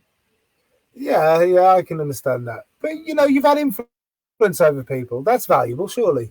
Yeah. Well, it's not about money. I mean, if it was totally about money, I'd be like, I would have been, I would have had a bit of a street show at least. Well, not better, but you'd have a different street show. You wouldn't have the street Yeah. show you have, and you wouldn't have the show you have. The show you have isn't designed to wow. It's not meant to people to stop and go, "Oh my God." You have to sit and invest time in it to understand what you're doing in the end. To Oh understand the my God! It was character. it was it was just May Day. I forgot it was May Day. I thought years ago it would have been pretty cool to do like a maypole thing. Like you could stand on a pole with a maypole, people dancing around with ribbons. That would look pretty cool. Yeah, there's lots of But different yeah, stuff it's to be a bit mined. dangerous. I mean, I What had no spring in maypoling? my step back then. I was at Glastonbury Festival years ago, and I lost the stopper on my spring show, and I scanned the whole grounds of the Glastonbury Festival, and I found it 4 hours later in the stone circle, the sole off my spring shoe. They're a one-off. You can't buy them. Wow. I saw that I got them in Australia at a flea market for $1, and I've never seen them in Europe before.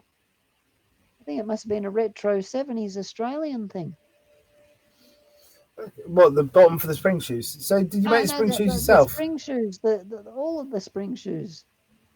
Yeah, I bought them from a dollar at a flea market in Australia. But I had Wow. 3 spring shoes over the years. I was at the Babel Comic Book Festival in Greece in Athens years ago, and all of a sudden I felt shorter on one leg, and then everyone was in hysterics laughing, and then I realized, yeah, my freaking spring shoe had broke. That sucked. Yeah. Yeah, and you're quite known for using your springy shoes, no? Oh yeah, they're awesome. That was the best dollar bargain ever. I went a long way on that $1. I've heard many stories of you being at the end of festivals, jogging around as people are leaving in the spring shoes, going, where's everyone going? Can I go to this place? I need to go to this place. Anyone going to this place in the spring shoes, juggling about? Yeah, I was at the Edinburgh Festival years ago, and at Hunter Square, and I did a show, and it was a good hat for me. It wasn't that big, but it was still a good hat for me. And yeah, these hoons grabbed my hat, and I chased after them down the street with one spring shoe on, and I never got my hat back. They stole me hat. That was a real shame. Yeah, it made me Yeah, sad. I worked really hard. and I it remember was an achievement. I was busking on the mound years ago in Edinburgh too, and playing cricket with me tartan guitar. And I was playing Trixie the Tarantula, a silly song, and then someone threw me tarantula, and I hit it for a 6 or something, and it went. And a passing car drove by, and it stuck in its windscreen wiper and took off with me spider. But that was funny. In '96, I was just in my jester's outfit, and this guy he looked at me really weird, and then he was there with his Alaskan wife, and she said that Slava Polinen would really like you to come and see the snow show. And I was in my jester's outfit at the time, and he thought I looked unique, invited me to see his show, and he let me leave my bag and that in his dressing room, and then I got invited to his party afterwards. Yeah, that was sweet. And then when I remember when I was in Dublin in Ireland, he was performing at the Gaiety Theatre. I missed his show, but then I spoke to him and his missus after the show, and they said, "We're going to London tomorrow. Do you want a lift?" I thought, "Oh, yeah, awesome," because I have my granny trolley and stuff, and I was worried of trying to get back into the UK with my performing stuff. And he gave me a ride, Slava Polinen, in his big vehicle. Yeah, that was, and I made it back to the UK without getting kicked out. I was really worried. Yeah, And so so, then he went to a theatre in Oxford. We stopped there for a while and just checking out a theatre, and yeah, dropped me off in London. you spent long in London. What? Did you spend long in London? Yeah, his show was awesome too. I enjoyed the show. Slab Polling in his show. I stayed a while. I've been all over the England, and I've been How Scotland. did you find? Just because it's something a lot of people talk about in the podcast, in whatever this is that people are watching. Places in Scotland. What did you think of Covent Garden? Did you work Covent Garden when you were there? Oh, only 3 times when they took the license away. I never did Covent Explain. Garden. Huh? Explain. Yeah. So they took the license away before you had it. What happened? Explain. Yeah, you had to get a license to perform there, but for some reason, when they had some issue with some licensing thing, I performed there 3 times, and I slept in the green room one time, and I didn't get it together to stay anywhere, and someone said I could stay in the green room anyway. I did stay a few nights there, but that particular night, security guard came up. I think it must have been about 10 o'clock at night. He said, "What are you doing here?" And he kicked me out. And it was a freezing cold night that night, and I had nowhere to stay, and it was raining, and I ended up just walking around London for hours. And then I ended up sleeping in some park and woke up with people walking around. Yeah, but I couldn't do that it was so cold and wet, I had to wait, until sunlight, until I finally went to sleep. Yeah. It was funny. I performed at Trekwer Fair many years ago, Scotland's oldest inhabited castle mansion house. Okay. And like a couple of years later or whatever, I got an email from Catherine Maxwell Stewart saying there was much report that we want the jester back. And apparently she's tied into the Scottish royal family. Oh, wow. And that was that same year that they had that jester competition, in 2004. And I thought, wow, that would be awesome to have gone in that, but they only had 11 contestants.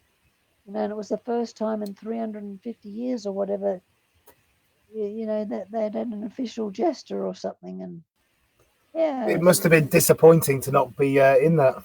Oh yeah, well, the guy that one got headline news around the world. Yeah, and also as well, like you're probably better known as a jester than he is. You know, there's names all over the world who know you in the festival circuit, in the Oh, cabaret circuit, in the street circuit.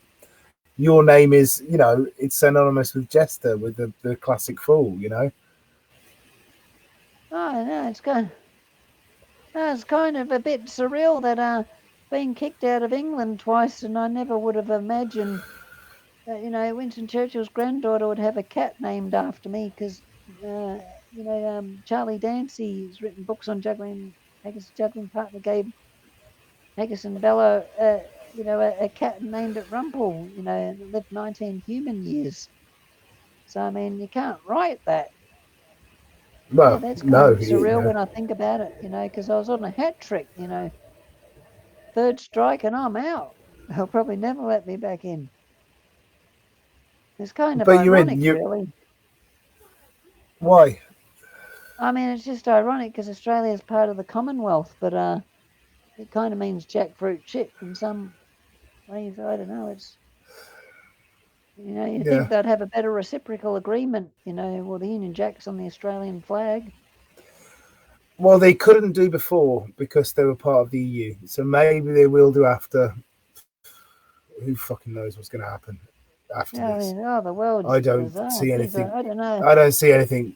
Yeah, I don't see anything good coming. You know, Yeah, I from love the Brexit and Glastonbury everything else. Festival. It's amazing. Just I remember the first time I went there.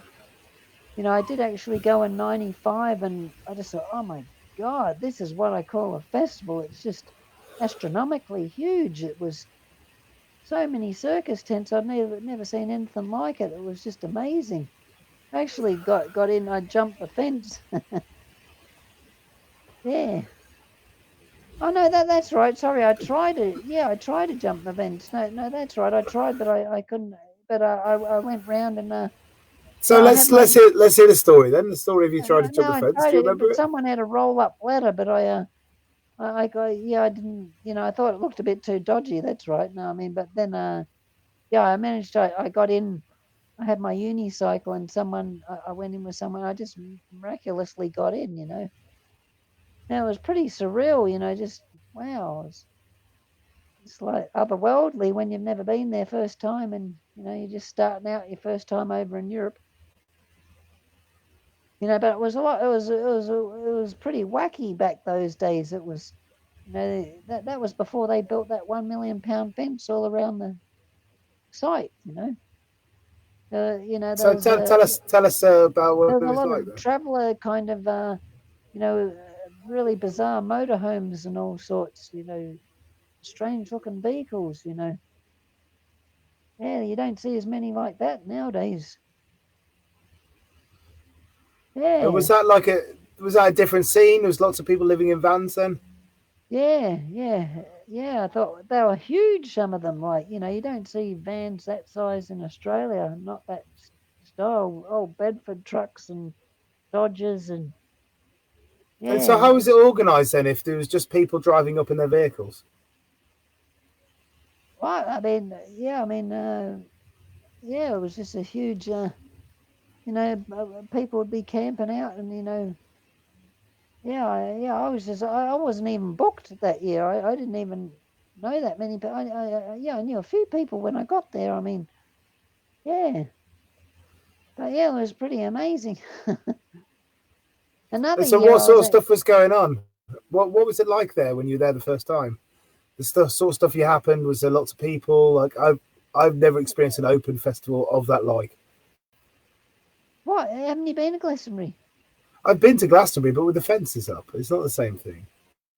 Yeah, well, I mean, it's always, it's got, a real kind of the subculture. That's what's fascinating about, Britain away, because it's got such a contrast of, the subculture and it's kind of, and yeah, I mean, it's kind of extremes in one way, like, yeah, it's really, yeah. No, I mean, it's so, yeah, I mean, sorry, I'm a bit silly at the moment. It's okay. No, so it's fine. So the the Glastonbury Festival without the fence. So did you have lots of people coming it's in, sort of, very just good. doing their own thing? Was Was it more chaotic? Yeah, it was definitely more chaotic. It was a bit more wild. Definitely, it was And so would more stuff be wild. happening all over the place? Yeah, it was more. Yeah, it was less tame than it is, now. But it's still an amazing festival. I mean, it's a one of a kind. It's amazing. A Why do festival you on think? Why do such. you think that? Yeah, I mean, it just caters for all different tastes. It's a lot of old people go there and really young people as well. It's such a cross section of all sorts. A lot of incredible performers and and people camp there and they live it. They really live it. And there's even like a teepee filled with 250 teepees, and that's just one small area. And then they have a city made out of trash.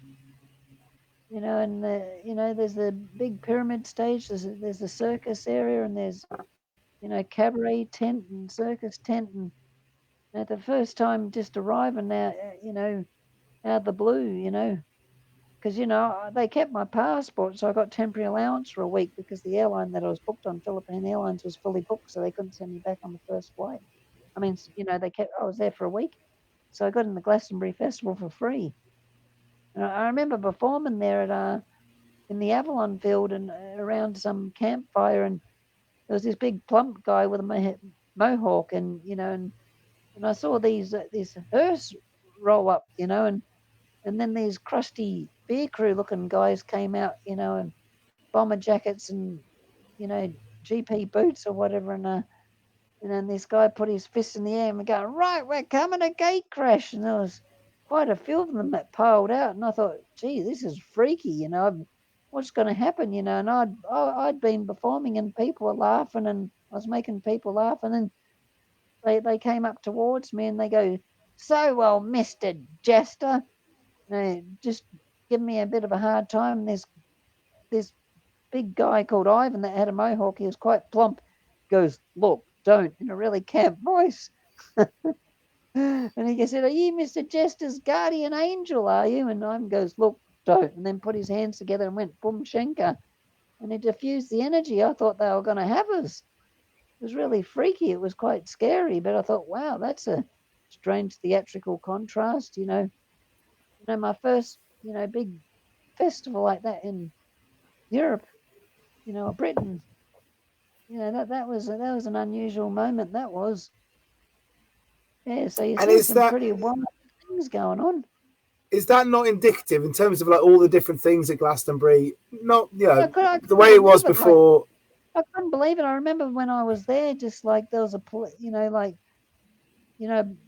on a police horse, and this guy goes up to the policeman. He goes, "Oi, do you want to score some acid?" I thought, "Oh my god!" Just like that, really brash, and the policeman didn't do anything. I just I laughed. thought, wow. Yeah, I mean, some people probably think I'm a tripper. When I perform, I've had that a lot in my time. Well, I haven't had trip. I mean, what I'm saying is that people, say, "What are you on? What drugs are you on?" And it used to kind of annoy me, because it was such a cliche thing to say. I wouldn't have anything, and that's just when you want to liberate your creativity. A lot of people just assume, you're off your dial or something. But it's those people that don't get it's performing, and so they'll come up to you, and I've had it before at the end of the show, and they'll go, "Oh, you must be mental, mate. You must be so crazy." You think, well, no, that's performing. I'm performing. That's different from real life. Yeah. That's part of the show. It's not. That's not who I am normally. I'm a different person now. I've walked off stage. There's different needs. You know what I mean? Oh yeah. Yeah, I mean, yeah, that's the weird thing. I mean, sometimes when you want to do something a bit different, and yeah, it can be hard to win the crowds over at times, because they. Yeah. But isn't that half of the joy of what you're doing? Is that battle to win them over? Like it's while at the same point failing at it, and you're trying to trying to get them to like love the character instead of the thing the character's doing so much. Do you know what I mean? It's kind of weird. Sometimes I feel like I do better for audiences that people seem to be out of it. Because they know where you're coming from or something. Yeah, they're more happy to be in the moment. I'm not out of it, but I mean, you just sort of, it's just easier, you know. Easier when they're high and drunk. Yeah, well, I suppose there's a common thing for drunk crowds are easier to work. Most of the cabaret shows I've ever done have been easier crowds to work than street crowds. Even the daytime I mean, festival like crowds, shopping malls. potentially. Oh God, oh, I don't like shopping malls. It's just I Yeah. never enjoyed them. It's just the Yeah, work. I did one once as a Christmas elf with elf ears and latex elf nose, and never again. It was in Slough, and it was cold, and it was empty, it was dead, and it was horrible. Never again. Yeah, I mean, performing to kids can be fun sometimes, but then again, when they get too hyperactive and then they dive into your toy box and start throwing your toys at you, and it turns into a riot. That gets freaky. Yes, I did you want I to did a give. kindergarten. I did a kindergarten years ago. This lady booked me a friend, and it just got out of control. You know, the kids in the kindergarten started throwing my toys at me, and I couldn't keep it under control. Oh, it was funny. I did this show in at this rural town in Victoria many years ago, and yeah, I was in my jester's get up, and yeah, and then the organizer of the festival said, "Would you like yeah yeah you're going to can you perform in a prison?" And I said, okay, you know, and yeah, the next day I got a ride with a policeman, and he was in his full outfit in the paddy wagon in his police uniform, and I'm in my full jester's outfit with my long pointy nose, you know, and he drove for like an hour and 20 minutes or something, and I'm sitting next to a policeman, you know, in my jester's outfit. That was just wow. That was so weird. I wish that had been filmed. And I ended up Yeah, performing in this prison. It was like a, you know, yeah, probation thing where they get out. You know, the next step where they get out. You know, yeah, rehabilitation yeah, centre. you know. But the kids really liked it. You know, it was good to have did, but you know, it was just so odd. You know, getting a ride with a policeman in a paddy wagon in my jester's outfit. I like Phil Kay, the comedian too. He's awesome. Many years ago in Australia, I was with at a party with some comedians, and Phil Kay was there. And yeah, he's another great comedian as well. Phil Nickel, my old mate Phil Nickel from Corky and the Juice Pigs. You know, and we're at this party, and Ed Byrne, the comedian from Ireland. You know, and yeah, we were just partying, and then Phil Kay, you know, convinced this policeman to give him a lift to the party in the paddy wagon. And then Uh, it was Paul McDermott from the Doug Anthony All Stars. It was his party, you know, and then yeah, Phil Kay started dancing around with the policeman's. He put the policeman's coat on and started dancing around. He's a and they put up wild with it. card, Phil Kay. Yeah, I mean, there's a lot of really great comedians. You know, we're at the Edinburgh Festival there. Yeah, I mean, a lot of amazing street performers too. Yeah. Yeah, I mean, you know, in Edinburgh, I mean, yeah, I mean, there's a strong circuit, you know, for busking and comedy in Britain. Yeah, You know, the yeah, old Punch definitely. and And Judy so, shows came do you from go on a quite lot far of? enough.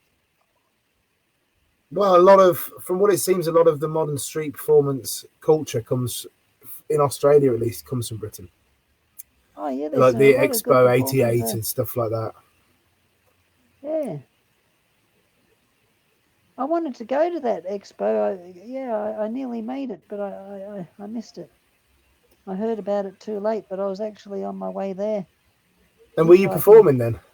No, I missed it. It was a total disaster. I missed it. But Were you I hitchhiked to performing? go there. I Were you hitchhiked from performing during Sydney. that I got a era? truck. Huh? Sorry, carry on, mate. Tell the I story. hitchhiked. I got a truck to go to the expo festival, but I got there too late. It was over. Okay, fair. And so you were Yeah. performing at that time then? Yeah, well, I just wanted to go. I wasn't actually performing. I just No, tried to make but it. were you performing as a career at that time, as a way of What doing year was it? things? I know I wasn't. 88, I think, was the Yeah, first one, wasn't it? yeah, no, I wasn't. I had done sort of a little, but not really. Like, never done a street show. Fair enough. So you're still I, like I, going there to learn and discover. I read poetry and stuff, and played a bit of guitar and And did you go to the yeah, other expos, the other ones where the guys were coming over? Because I know Keno and a lot of those guys were quite, they were quite an influence over the Australian circuit. yeah. I've heard a lot about Captain Keno back in the yeah. I mean, and I hung out with Captain Keno in Covent Garden and stuff. Yeah, I mean, but I've heard that. Wow, I used to do some amazing stuff like incredible acrobatics and yeah, all sorts of different skills. Yeah, and very, very funny. I heard those Someone told routines he me a did funny where he. story. It was at the Gold Coast and years ago in Australia, and some guy was trying to heckle him or something, and Captain Keno got a ice cream cone or something and said, "Do you want to be a unicorn or something?" He goes, "No," and then he stuck a conical ice cream on his forehead. He looked like a unicorn. He used stuff like that. Yeah. Yeah, he doesn't busk much now anymore. I mean, doesn't do it for years, but I mean, he's been a taxi driver and he teaches gymnastics. Keno is still around on pitch. Huh? He's still around a pitch. Oh yeah, He doesn't work as much anymore, but he's still a big influence on people, and he's still like every shirt I own comes from Keno. yeah, oh, yeah. He does the charity events twice a year there, so he's still a element of the community. Yeah, and Lee Ross did some great stuff as well. I mean, yeah. I I didn't know hadn't Lee really. Ross until recently. I only watched his stuff before the interview because people said you should check this guy out, Yeah, and he was I loved it. I loved a lot of his work. I thought he was brilliant. yeah, yeah. He was great inspiration for street performers, and yeah, he also worked Yeah, for the Cirque du Soleil. narratives. Yes. Yeah, yeah. Crikey, I mean, yeah. I saw the Boulder in Colorado, and that's where Lee Ross used to busk back in the day, and when I did the Renaissance Festival in Colorado, I was hanging out with Johnny Fox a lot. And I used to have an old freak museum in New York City. He had Sammy Davis Jr.'s glass eye. He had some amazing artifacts. Wow. Yeah, but I never went to that freak museum, but he did the neon light tube way back in the day. But yeah, yeah, it was great hanging out with him for a while, and he did the Maryland Renaissance Festival too, and yeah, yeah, he was doing big shows like 500 people every show. And yeah, it was so sad that he passed away. Uh, yeah, in December 2017. It was really geez. Yeah, I can't believe that my stepfather's still alive because he got diagnosed with cancer, terminal cancer many years ago, and he's still alive. Well, they got better at treating it. I mean, look at Buddy Martin. Martin had Buddy esophagus cancer, didn't he? And they've managed to, more or less cure him. He's in remission. Oh yeah, I mean, Jesus, I'm glad he's wow, got rid of it. Jeez, Yeah. Jesus, Yeah. oh, it's yeah. No, I thought I couldn't believe that my stepfather's still alive because I thought Johnny he would have because he was quite he was healthy. It seemed like he was always eating well, and it was a total shock. I thought he would have. It's just so weird that my stepfather got diagnosed with terminal cancer like way back in 2011, I think it was, and and even the doctors think it's a miracle that he's still alive. Well, it's modern technology, getting better and better at it. My mother's had cancer for Yeah, about Johnny 20, Fox, he 20 went years. the alternative route. He went on a fasting retreat, and he might be still alive if he had chemotherapy. I don't know. Well, they reckon that's the thing with Bob Marley, don't they? That Bob Marley, if he would have got treatment sooner, he might have lived through his cancer, but because he tried to smoke it out and do it that way, that's what got hold of him more than anything. Who knows? Who knows in the end? Oh, I really miss Johnny though. I mean, geez, had some really good times hanging out. Yeah. It was good, he put in a good word for me, and, to do the Renaissance fair. So if it hadn't been for him, I probably wouldn't have got booked. Maybe I would have, but they did invite me back for the Colorado Festival the next year, but I didn't go back. But, it's a mission just to get to and fro, driving right across America. It's so temperamental, extreme weather patterns, a huge swath of America is tornado prone, I've been stuck in fierce thunderstorms. Oh wow, it's freaky as. When I was in Denver in Colorado, I stayed with Johnny at his friend's house in Leon's Lions, or this place, and we went rubber tube rafting down the creek riverbed or whatever, and yeah, that was funny. I mean, but yeah, it was freaky as well. But I mean, yeah, just a few, months after I'd left, it all flooded out there. And 2 weeks after I left Little Rock, the capital of Arkansas, a twist of flat parts of the neighbourhood that I'd been in 2 weeks prior. Yeah, so it's freaky driving all around America. You see those mad weather patterns. You seem to have a huge depth of stories from it, though. We've been on for now. We started at 3.5 hours, and you're still. Oh my God! I didn't think it was that long. Yeah, 3.5 hours you've been on at this point. We started at 1. Yeah, and you don't seem to be slowing down from stories yet. Sorry, my neck's been a bit stiff. I think it's if you cold if weather, you want to talk more, you can do. If you want to relax, you can do. It's up to you whether we go on. It's 3.5 hours. I'm happy to keep going. I quite like the idea. Maybe we could just make it 4. Well, I quite like the idea that you doing the longest interview out of all the interviews makes sense from someone who does marathon things, and I like the thematic nature of that. Back in the day, performers.net used to be the you advertise this on buskers. What oldie buskers.net, which is the Facebook group of the people took who over were in from performers.net, but yes. performers.net was like the Facebook of the day. That was like the I performers remember when I hangout. went on there. Yeah, that was funny, just posting, on PNet back in the day, Yeah, I'm still the highest poster by probably double in the history of PNet. Wow, I mean, I didn't really post at all. I was just learning, and I wanted to soak in information. And I went on PNet and just read all the little articles people made about busking and what they thought of busking.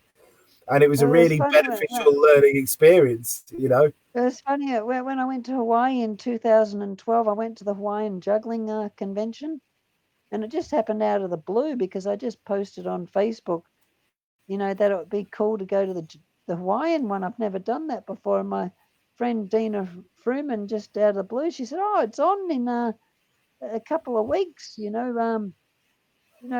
should try and go to it." I was lucky that I got invited. And and I was at Bellyacres Community. And I stayed there for quite a while. I kept postponing my my flight and having to pay extra to keep changing my ticket. I ended up staying there for like 7 weeks or something. But I got invited by Robert Nelson, the Butterfly Man, to do a thing for the what you may call it, the Performers Hall of Fame. Right. I did it at his Pahoa house. He also had another house as well. But I did it at his retreat place. I did an interview with him. But yeah, well, I guess a bit on the wacky backy. I have no idea what you're talking about. Yeah, but another time we're at his other place, and I was with Martin Ewan, and yeah, that was surreal having us three. You know, the three highest posters of P.net were all in the same house. You know, and then we went outside, and but we were winding each other up. It was quite funny, you know, like yeah, that was a bit silly. You In what know, way?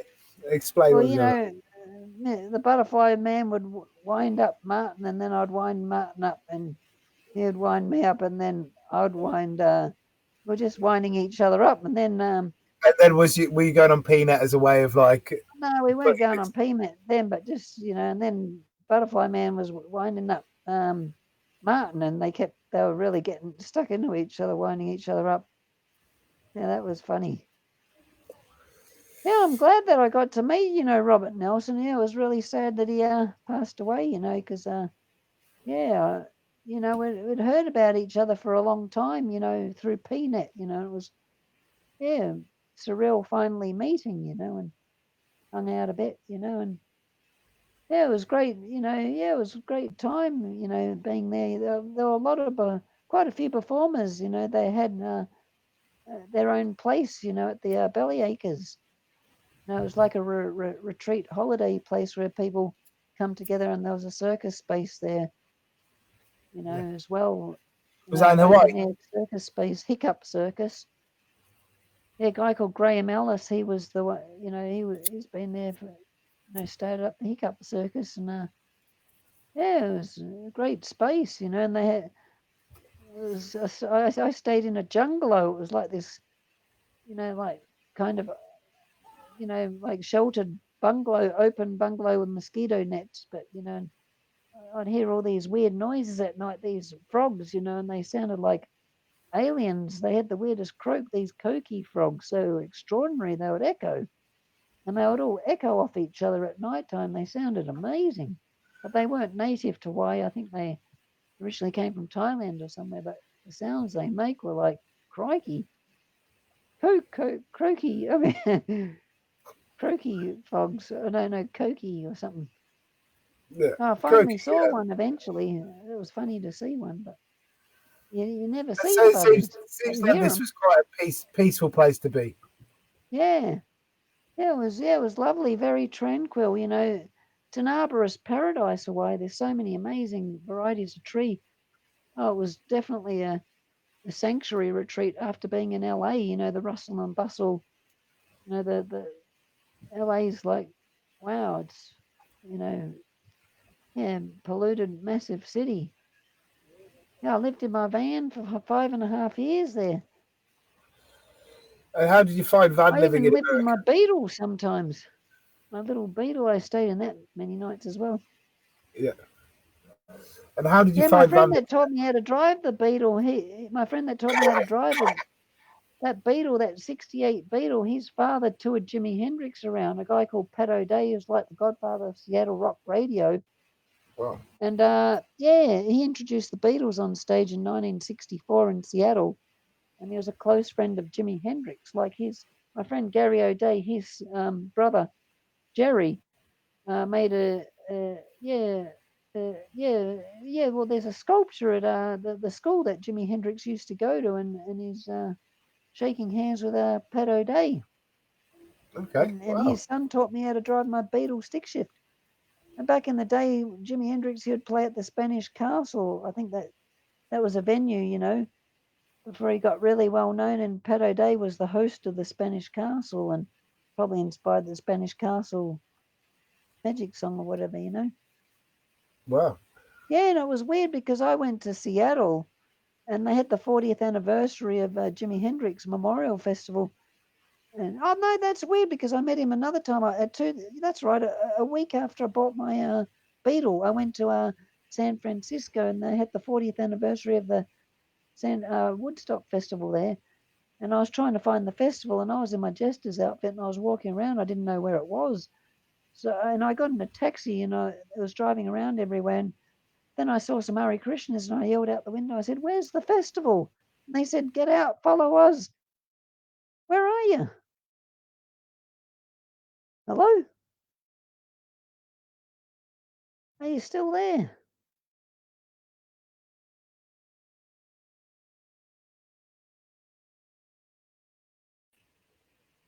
I'm back. Yeah, carry Oh, on, mate. where did you go? Just disconnected. I'm back. Oh, yeah, I'll just quickly finish this story. Yeah, they said follow us, so I got out of the taxi and I went up a hill, down a hill, along a long winding path. And as soon as I got there, I could have arrived from any angle of the festival site. And I bumped into Jimi Hendrix's brother, Leon Hendrix, in my full jester's outfit. And that was like, crikey, you can't write that, Yeah. I mean, arriving to a festival, lost in a taxi in your jester's outfit, led by Hare Krishnas, and bumping into Jimi Hendrix's brother, you couldn't arrive to a festival in a better way. Yeah, But then yeah, there was like, definitely. then there was cosmic twilight serendipity because in 2013 I turned up to the original Woodstock Festival site. No, it wasn't in Woodstock town. That's like 60 miles from Bethel Woods, where the festival was held. And I was in Bethel Woods, and I just saw there was no traffic at all. Like the roads covered in snow, and I just lucky I saw someone in a ute kind of pickup truck, and I yelled out. I said, "Where's the festival site?" And he showed me where it was. I mean, the plaque, or the Woodstock plaque. And then he took a few photos of me, and then he left. And then I heard some gunshots go off. No, I've heard a flock of geese fly by, and then I heard some gunshots go off because it was hunting season and they were trying to shoot the geese. I thought, oh my God, I'm 44 years too late for the party. Now, at Woodstock, there was 400,000 people there in 1969, and Jimi Hendrix was the headline act. When he got invited and said, yes, the floodgates open, he was a huge crowd pull. Now, but the festival got so delayed that he ended up going way late. That's why the crowd had diminished. But, it was very effective what he did, especially in the footage of the film of Woodstock, because it was like the closing, the closing chapter of the 60s. The party's over, and he did those machine gun riffs, like, the American national anthem, Star Spangled Banner. The way he played the guitar was pretty, yeah, awesome. But it was weird because I turned up there not knowing until later that night that it was Jimi Hendrix's birthday. I thought that is just completely full circle Twilight Zone serendipity. Yeah, you can't write that. I couldn't believe it. Well, you It can was write really, it. You remember it. yeah, that was November the 27th. And I had no idea at the time it was Jimi Hendrix's birthday. But that guy that was in the ute, you know, he, God, when I was there, it felt like a party of one. Ice stock, not Woodstock, but he told me that there were some Grateful Dead people. He drove past another, a bit later. He said, You "I've keep got." going. I can hear you, mate. Yeah, he said, "I've got a couple of friends that are great, Grateful Dead heads. They're in the Grateful Dead." He said they would love to meet you, and he gave me the address, and I went there, and I couldn't believe it. The guy, he was huge. He looked like a logger. He had a big beard, and he had a pit bull terrier. Yeah, I mean a pit bull. Yeah, yeah, that was freaky. And yeah, and he invited me in, and then the dog walked around me a pit bull. That was freaky.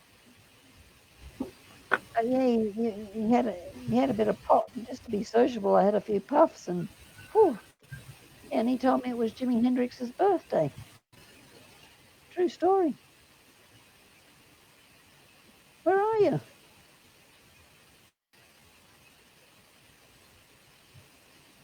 Crikey! Another 10 minutes, and then it's curtains.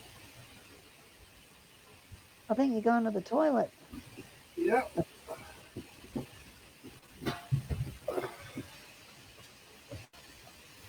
I thought you do, 53-hour long shows. You'd have some filler material. Yeah, I mean there were some strange times throughout that show. That's for sure. Yeah, I remember there was this punk guy that he got a bottle of water. I was just about to have a swig, but he poured it all over my head. I thought, wow, that was a bit weird. He had all these tats, and then people were just looking at me like, what is going on? And then I just got the theremin and I started playing this. freaky stuff on the theremin, and then he started whacking the stage, doing percussion on the wooden stage really hard. And I was just And jammed with him.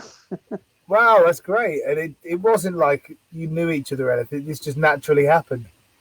Yeah, but it was pretty intense because I didn't know how he was going to react, Yeah, big gambit, but it ended well.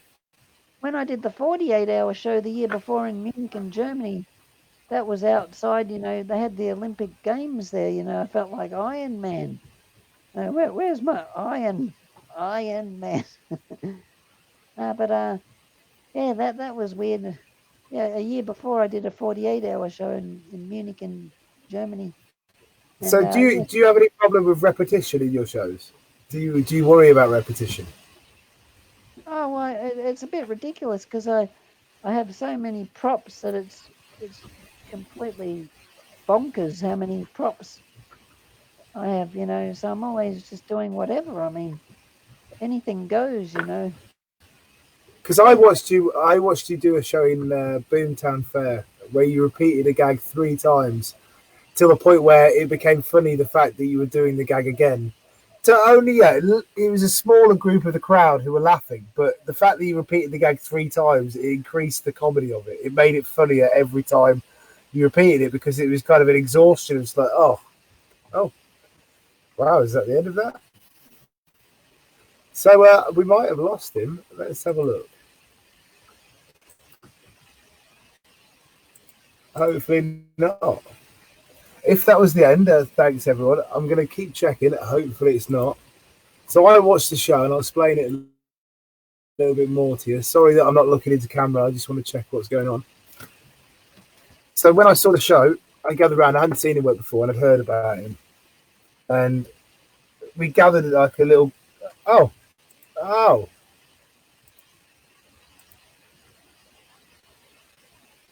Gonna try and do 4 Oh, hours. you're back. You're back. You're still online. You're not gone flying. I filled the gap. I filled the gap. We're still there.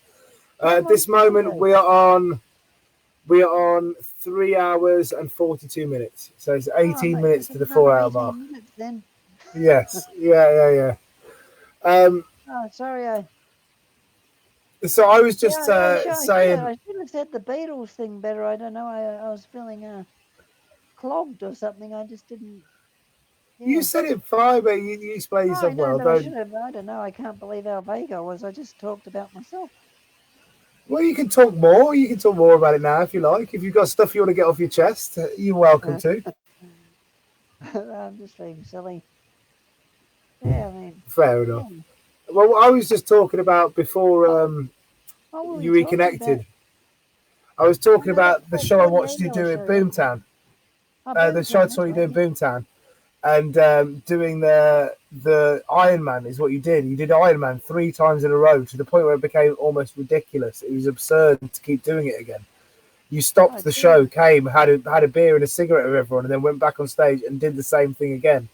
And I was just thinking, I think we all repeat ourselves, It was incredibly funny, I was pissing myself laughing at it, and I think the people who got it, like, because I think you were in on it as well. I didn't feel like you weren't not doing it on purpose. You had lots of other things you could have done. Weird musicians that always have to do the same songs all the time because, that's what their audience want. They're familiar with it, and even a lot of musicians who are incredible musicians get frustrated because they have to play, tunes that people know, because that makes the money, And I guess a lot of bands too sometimes would get kind of bored of playing the same songs forever. It'd be weird, being in a band for 40 years and just doing the chart buster numbers all the time. That's what most people do. They make a product and then they spend their life selling that product, That's what most people tend to do in the arts, as well as in everything else. I mean, God, they sure get around, some of these musicians. Wow, I don't know how they do concerts every single day, just about, from town to town. Well, yeah, not at the moment, but yeah. They've got a very, it's easier to, well, maybe not easier, but I mean, there's a structure there. I mean, You look at some of the comedians, you think, wow, there's so many possibilities of places to do it. But the first time I saw the Time Out magazine, I just thought, my God, look how many places there are, how many venues. Yes. Never seen anything like it. And where was this? The Time Out magazine in London, there's just the There's comedy section is just full of. there's lots and lots of comedy venues, but I don't think there's a lot of money in there for people. There's loads No, of places to work, but you work for free. You know, uh, I think that's the problem. That's the weird thing I find as a street performer looking at it is that I'm used to yeah, being most paid for people, doing most people shows. are paying street performance becoming harder. I guess there's a lot It's more people doing it now as well. There's a lot more people doing it. There's a lot less money about from what it seems. Um, but it's doable. No, I was earning a living doing it. I wasn't earning a lot of money, but I was earning a living doing it.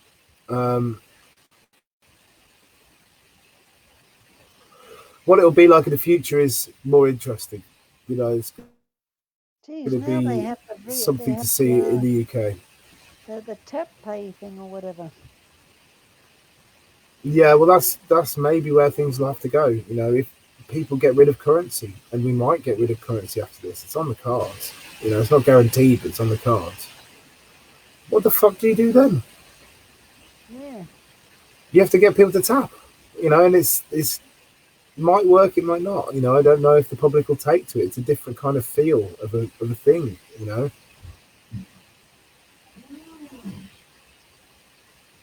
yeah, it's weird sometimes when like as a performer, like I've had such a like yeah, like one it's happened like you done a show and someone will come up and say, God, that was the worst show I've ever seen in my life. That you totally sucked. And then like 10 minutes later, someone will just come up and say, wow, that was the best show I've seen in years. That was amazing. You think, what the But it's what people look for in shows. Some people don't look to a show to think what's going on here. They just want to be manipulated. Some people do just want that. And that's why I think a lot of the big power shows work so well. Is because people just want to be prodded in the right place and not have to think too hard. Do you know what I mean? Yeah, wow. I mean, yeah, crikey. Yeah, wow. Yeah, it's entertainment's got to do something with yourself. Yeah, it's a But weird thing being a performer.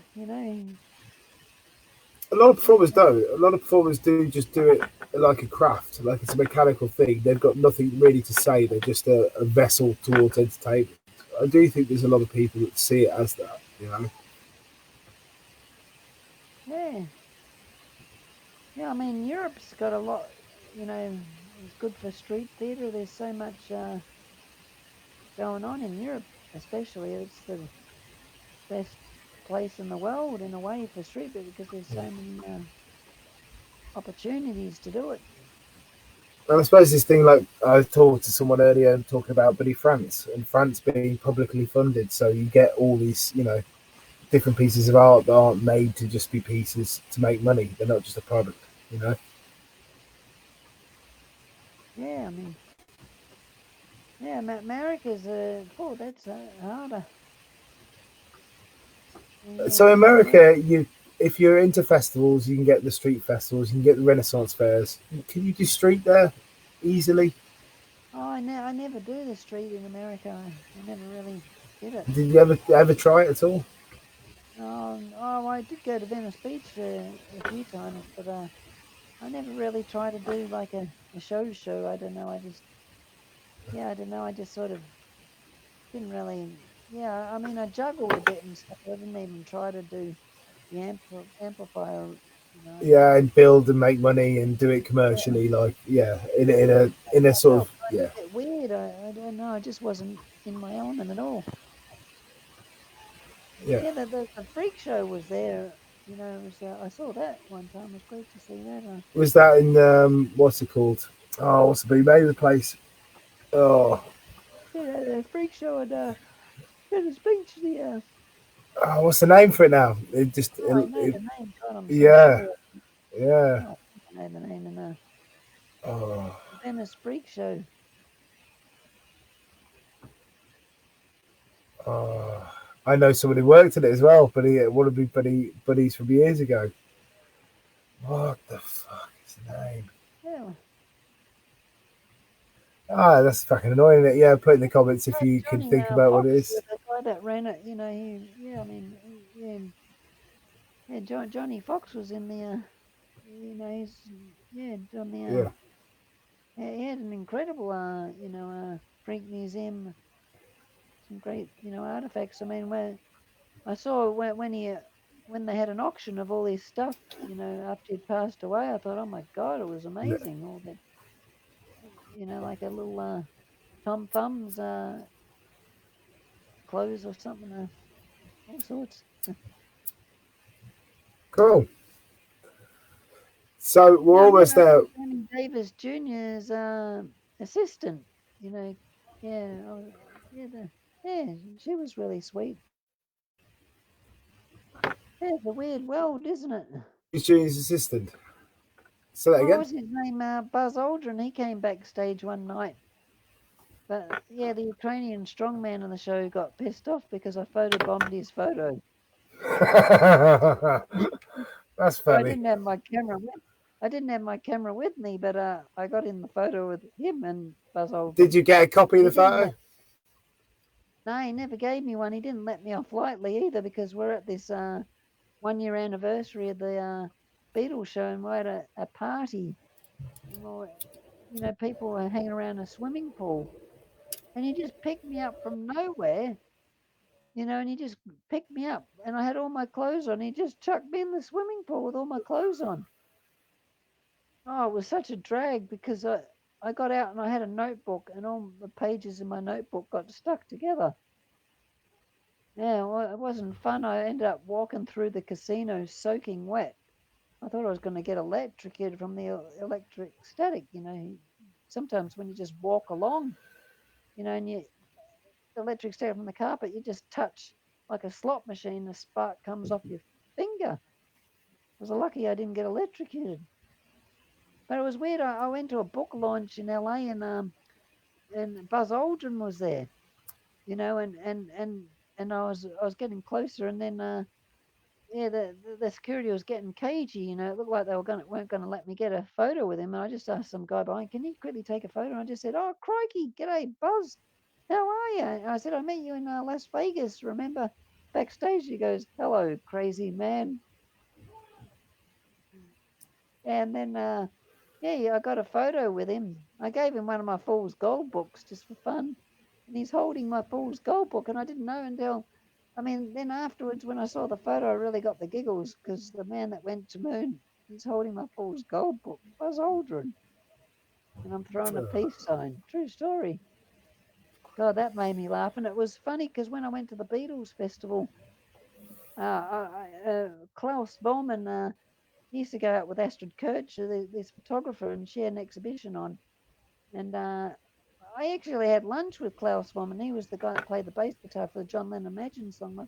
My friend invited me to a restaurant in Bavaria, and I had lunch with him. I even watched the World Cup with him one day at my friend's party. I was sitting at the table, but I saw him in the Beatles festival as well. But there was a book on some table because she had her exhibition at this art exhibition, but next door there was a bookshop. But there was a table and it had a Fall on the Hill book for only 10 quid. It was only a one off. And it was by the Beatles' first manager. He was the one that gave the Beatles away. He said he wouldn't take them for a 10-foot barge pole or whatever. So he dissed the Beatles, but which is the biggest, and it says my biggest Beatles or something, the big Beatles blunder. And he called the book The Fall on the Hill. And I met him out of the blue an hour later. And they were the two Fall on the Hills together. And I said, "Oh, crikey, we're having a chat and everything." I said, I was the Fall on the Hill on the Beatles show. I said, "It's all right, if I get a photo with you." And it was funny because we're both holding our Falls books, the two Falls on the Hill. Yeah. Yeah, he was such a lovely man too. He was funny as, and he was really well respected by the Beatles too. Because I saw at this Beatles Story Museum, there was a plaque on the wall with John Lennon, with a quote with John Lennon and Paul McCartney, and they both, John Lennon was saying, really cracked him up, made him laugh, and yeah, Paul McCartney, yeah, well, it was, it was good to have done, the Beatles thing, but it was just so sad in a way, that they cut me number Fall on the Hill, I was devastated, because you Yeah, spent I bet. I rehearsing it, bet. and then the day before the dark period, they just said the number's cut, yeah, yeah. Yeah, so people went home and stuff, but I couldn't afford to go home. I was stuck in Montreal for 2 weeks, -30 degrees. My number being cut. I said, I'm leaving now. Yeah, because if you don't have a key signature song to go to in the show, it makes more sense in the scheme of things. Can you But it was move a your mic a little bit? show anyway. It was very kind of tricky. It was a very vulnerable number to do. It would be impossible to get it right every time. Yeah. Yeah, yeah, it was a shame though. But what the heck? I mean, they shouldn't have cut the number out of the CD track. I know. I think they. Yeah, yeah, they did have that on the CD. Yeah, yeah. I'm losing. Did you get Oh any no, film copies of the routine? no, I didn't. No. That's a shame, Oh, isn't it? so, some funny things happened, like the octopus. Sometimes it was ridiculous, because sometimes, they couldn't get me out of the song in time, and I was up on a safety harness in a rigging thing, and they couldn't get me out of the song. Geez, you're falling asleep. I am, yeah. Well, it's been 4 hours. This is the longest interview by far. I've been day drinking to do this interview. I started drinking at 1 o'clock in the afternoon. Oh God, what's the time there now? It's now 5 o'clock in the afternoon. I'm fairly pissed. Oh, it was hilarious. One time on the Beatles, like I was on stage. I think it was the Hey Jude song, and I do two big figure eights. It was surreal because one time Michael Jackson, he arrived there half an hour late to the show, and then one of the people on the aerial rigs or whatever, the word got around, that Michael Jackson was in the house. That was really quite surreal, and. But I remember when I was dancing in Hey Jude, I thought, God, he would be watching me that time. I'd do two big figure eights, and it was just kind of weird thinking that, he was watching the show at that time. But this was another time that I was doing that. They had the spotlight on me, and I think the spotlight must have been in the wrong place, but half my eyebrow fell off, and obstructed my vision, and then I spun around, and I fell off the stage. I landed in the front row lap of the audience, and they didn't find it amusing at all. Really? But that's fucking Yeah, hilarious. I know. I fell off the stage, and it was quite a drop, and into the audience, and I the take it spot. no one was hurt. No, but they didn't find it amusing at all. But there's 2,200 people watching, and then I'm struggling to get back on stage, and then I Did got back on nobody laugh? stage. People must be laughing, Oh, surely. it was totally. It looked so unco. It looked so pathetic, because everything looks kind of perfect in a way, and then I just completely fall off the stage with the spotlight on me. It felt like it was half not on me or something, but yeah, and I got back on stage and I tapped my head and I thought, fuck, where's my hat? And I was leaning off the stage trying to get my hat. Then someone, grabbed it and I put my hat back on, and then I was trying not to cack myself laughing with half a smile, trying to get through the rest of the number. It was so fucking silly. Yeah, the bloopers made it great sometimes. I remember Yeah, well, after two or three songs, one time the stage got completely stuck. And the stage manager, all these crew came out trying to free the stage, and it got completely stuck. They couldn't free the stage, and then the manager came out after three songs when the stage got stuck, and he said, "I'm sorry, they were there for half an hour trying to free the stage," and he said, "Sorry, we're going to have to cancel the show, and everyone gets a refund." So they cancelled the show. well, The stage got stuck, and it was so ridiculous, being on stage at the time, because we were told to look like we're doing something, and I'm just like, some of us are just like, walking, pacing like we're walking, just. not going anywhere, and people are looking at Because you them can't like, leave the stage and go and look about with I people. kept turning around like trying to catch myself laughing. There's nowhere to hide from missing yourself laughing. It'd be funny to have seen that footage. Yeah. But that's the thing, even with the octopus number, one time, they couldn't get all the bungee jellyfish out and the sea urchins and everything, and they couldn't get anything out for the whole song. Even I couldn't get in, everything stuffed up, and everyone clapped really hard after the number, and there was nothing there but just lights. And the Beatles are like a religion. It doesn't matter what happens.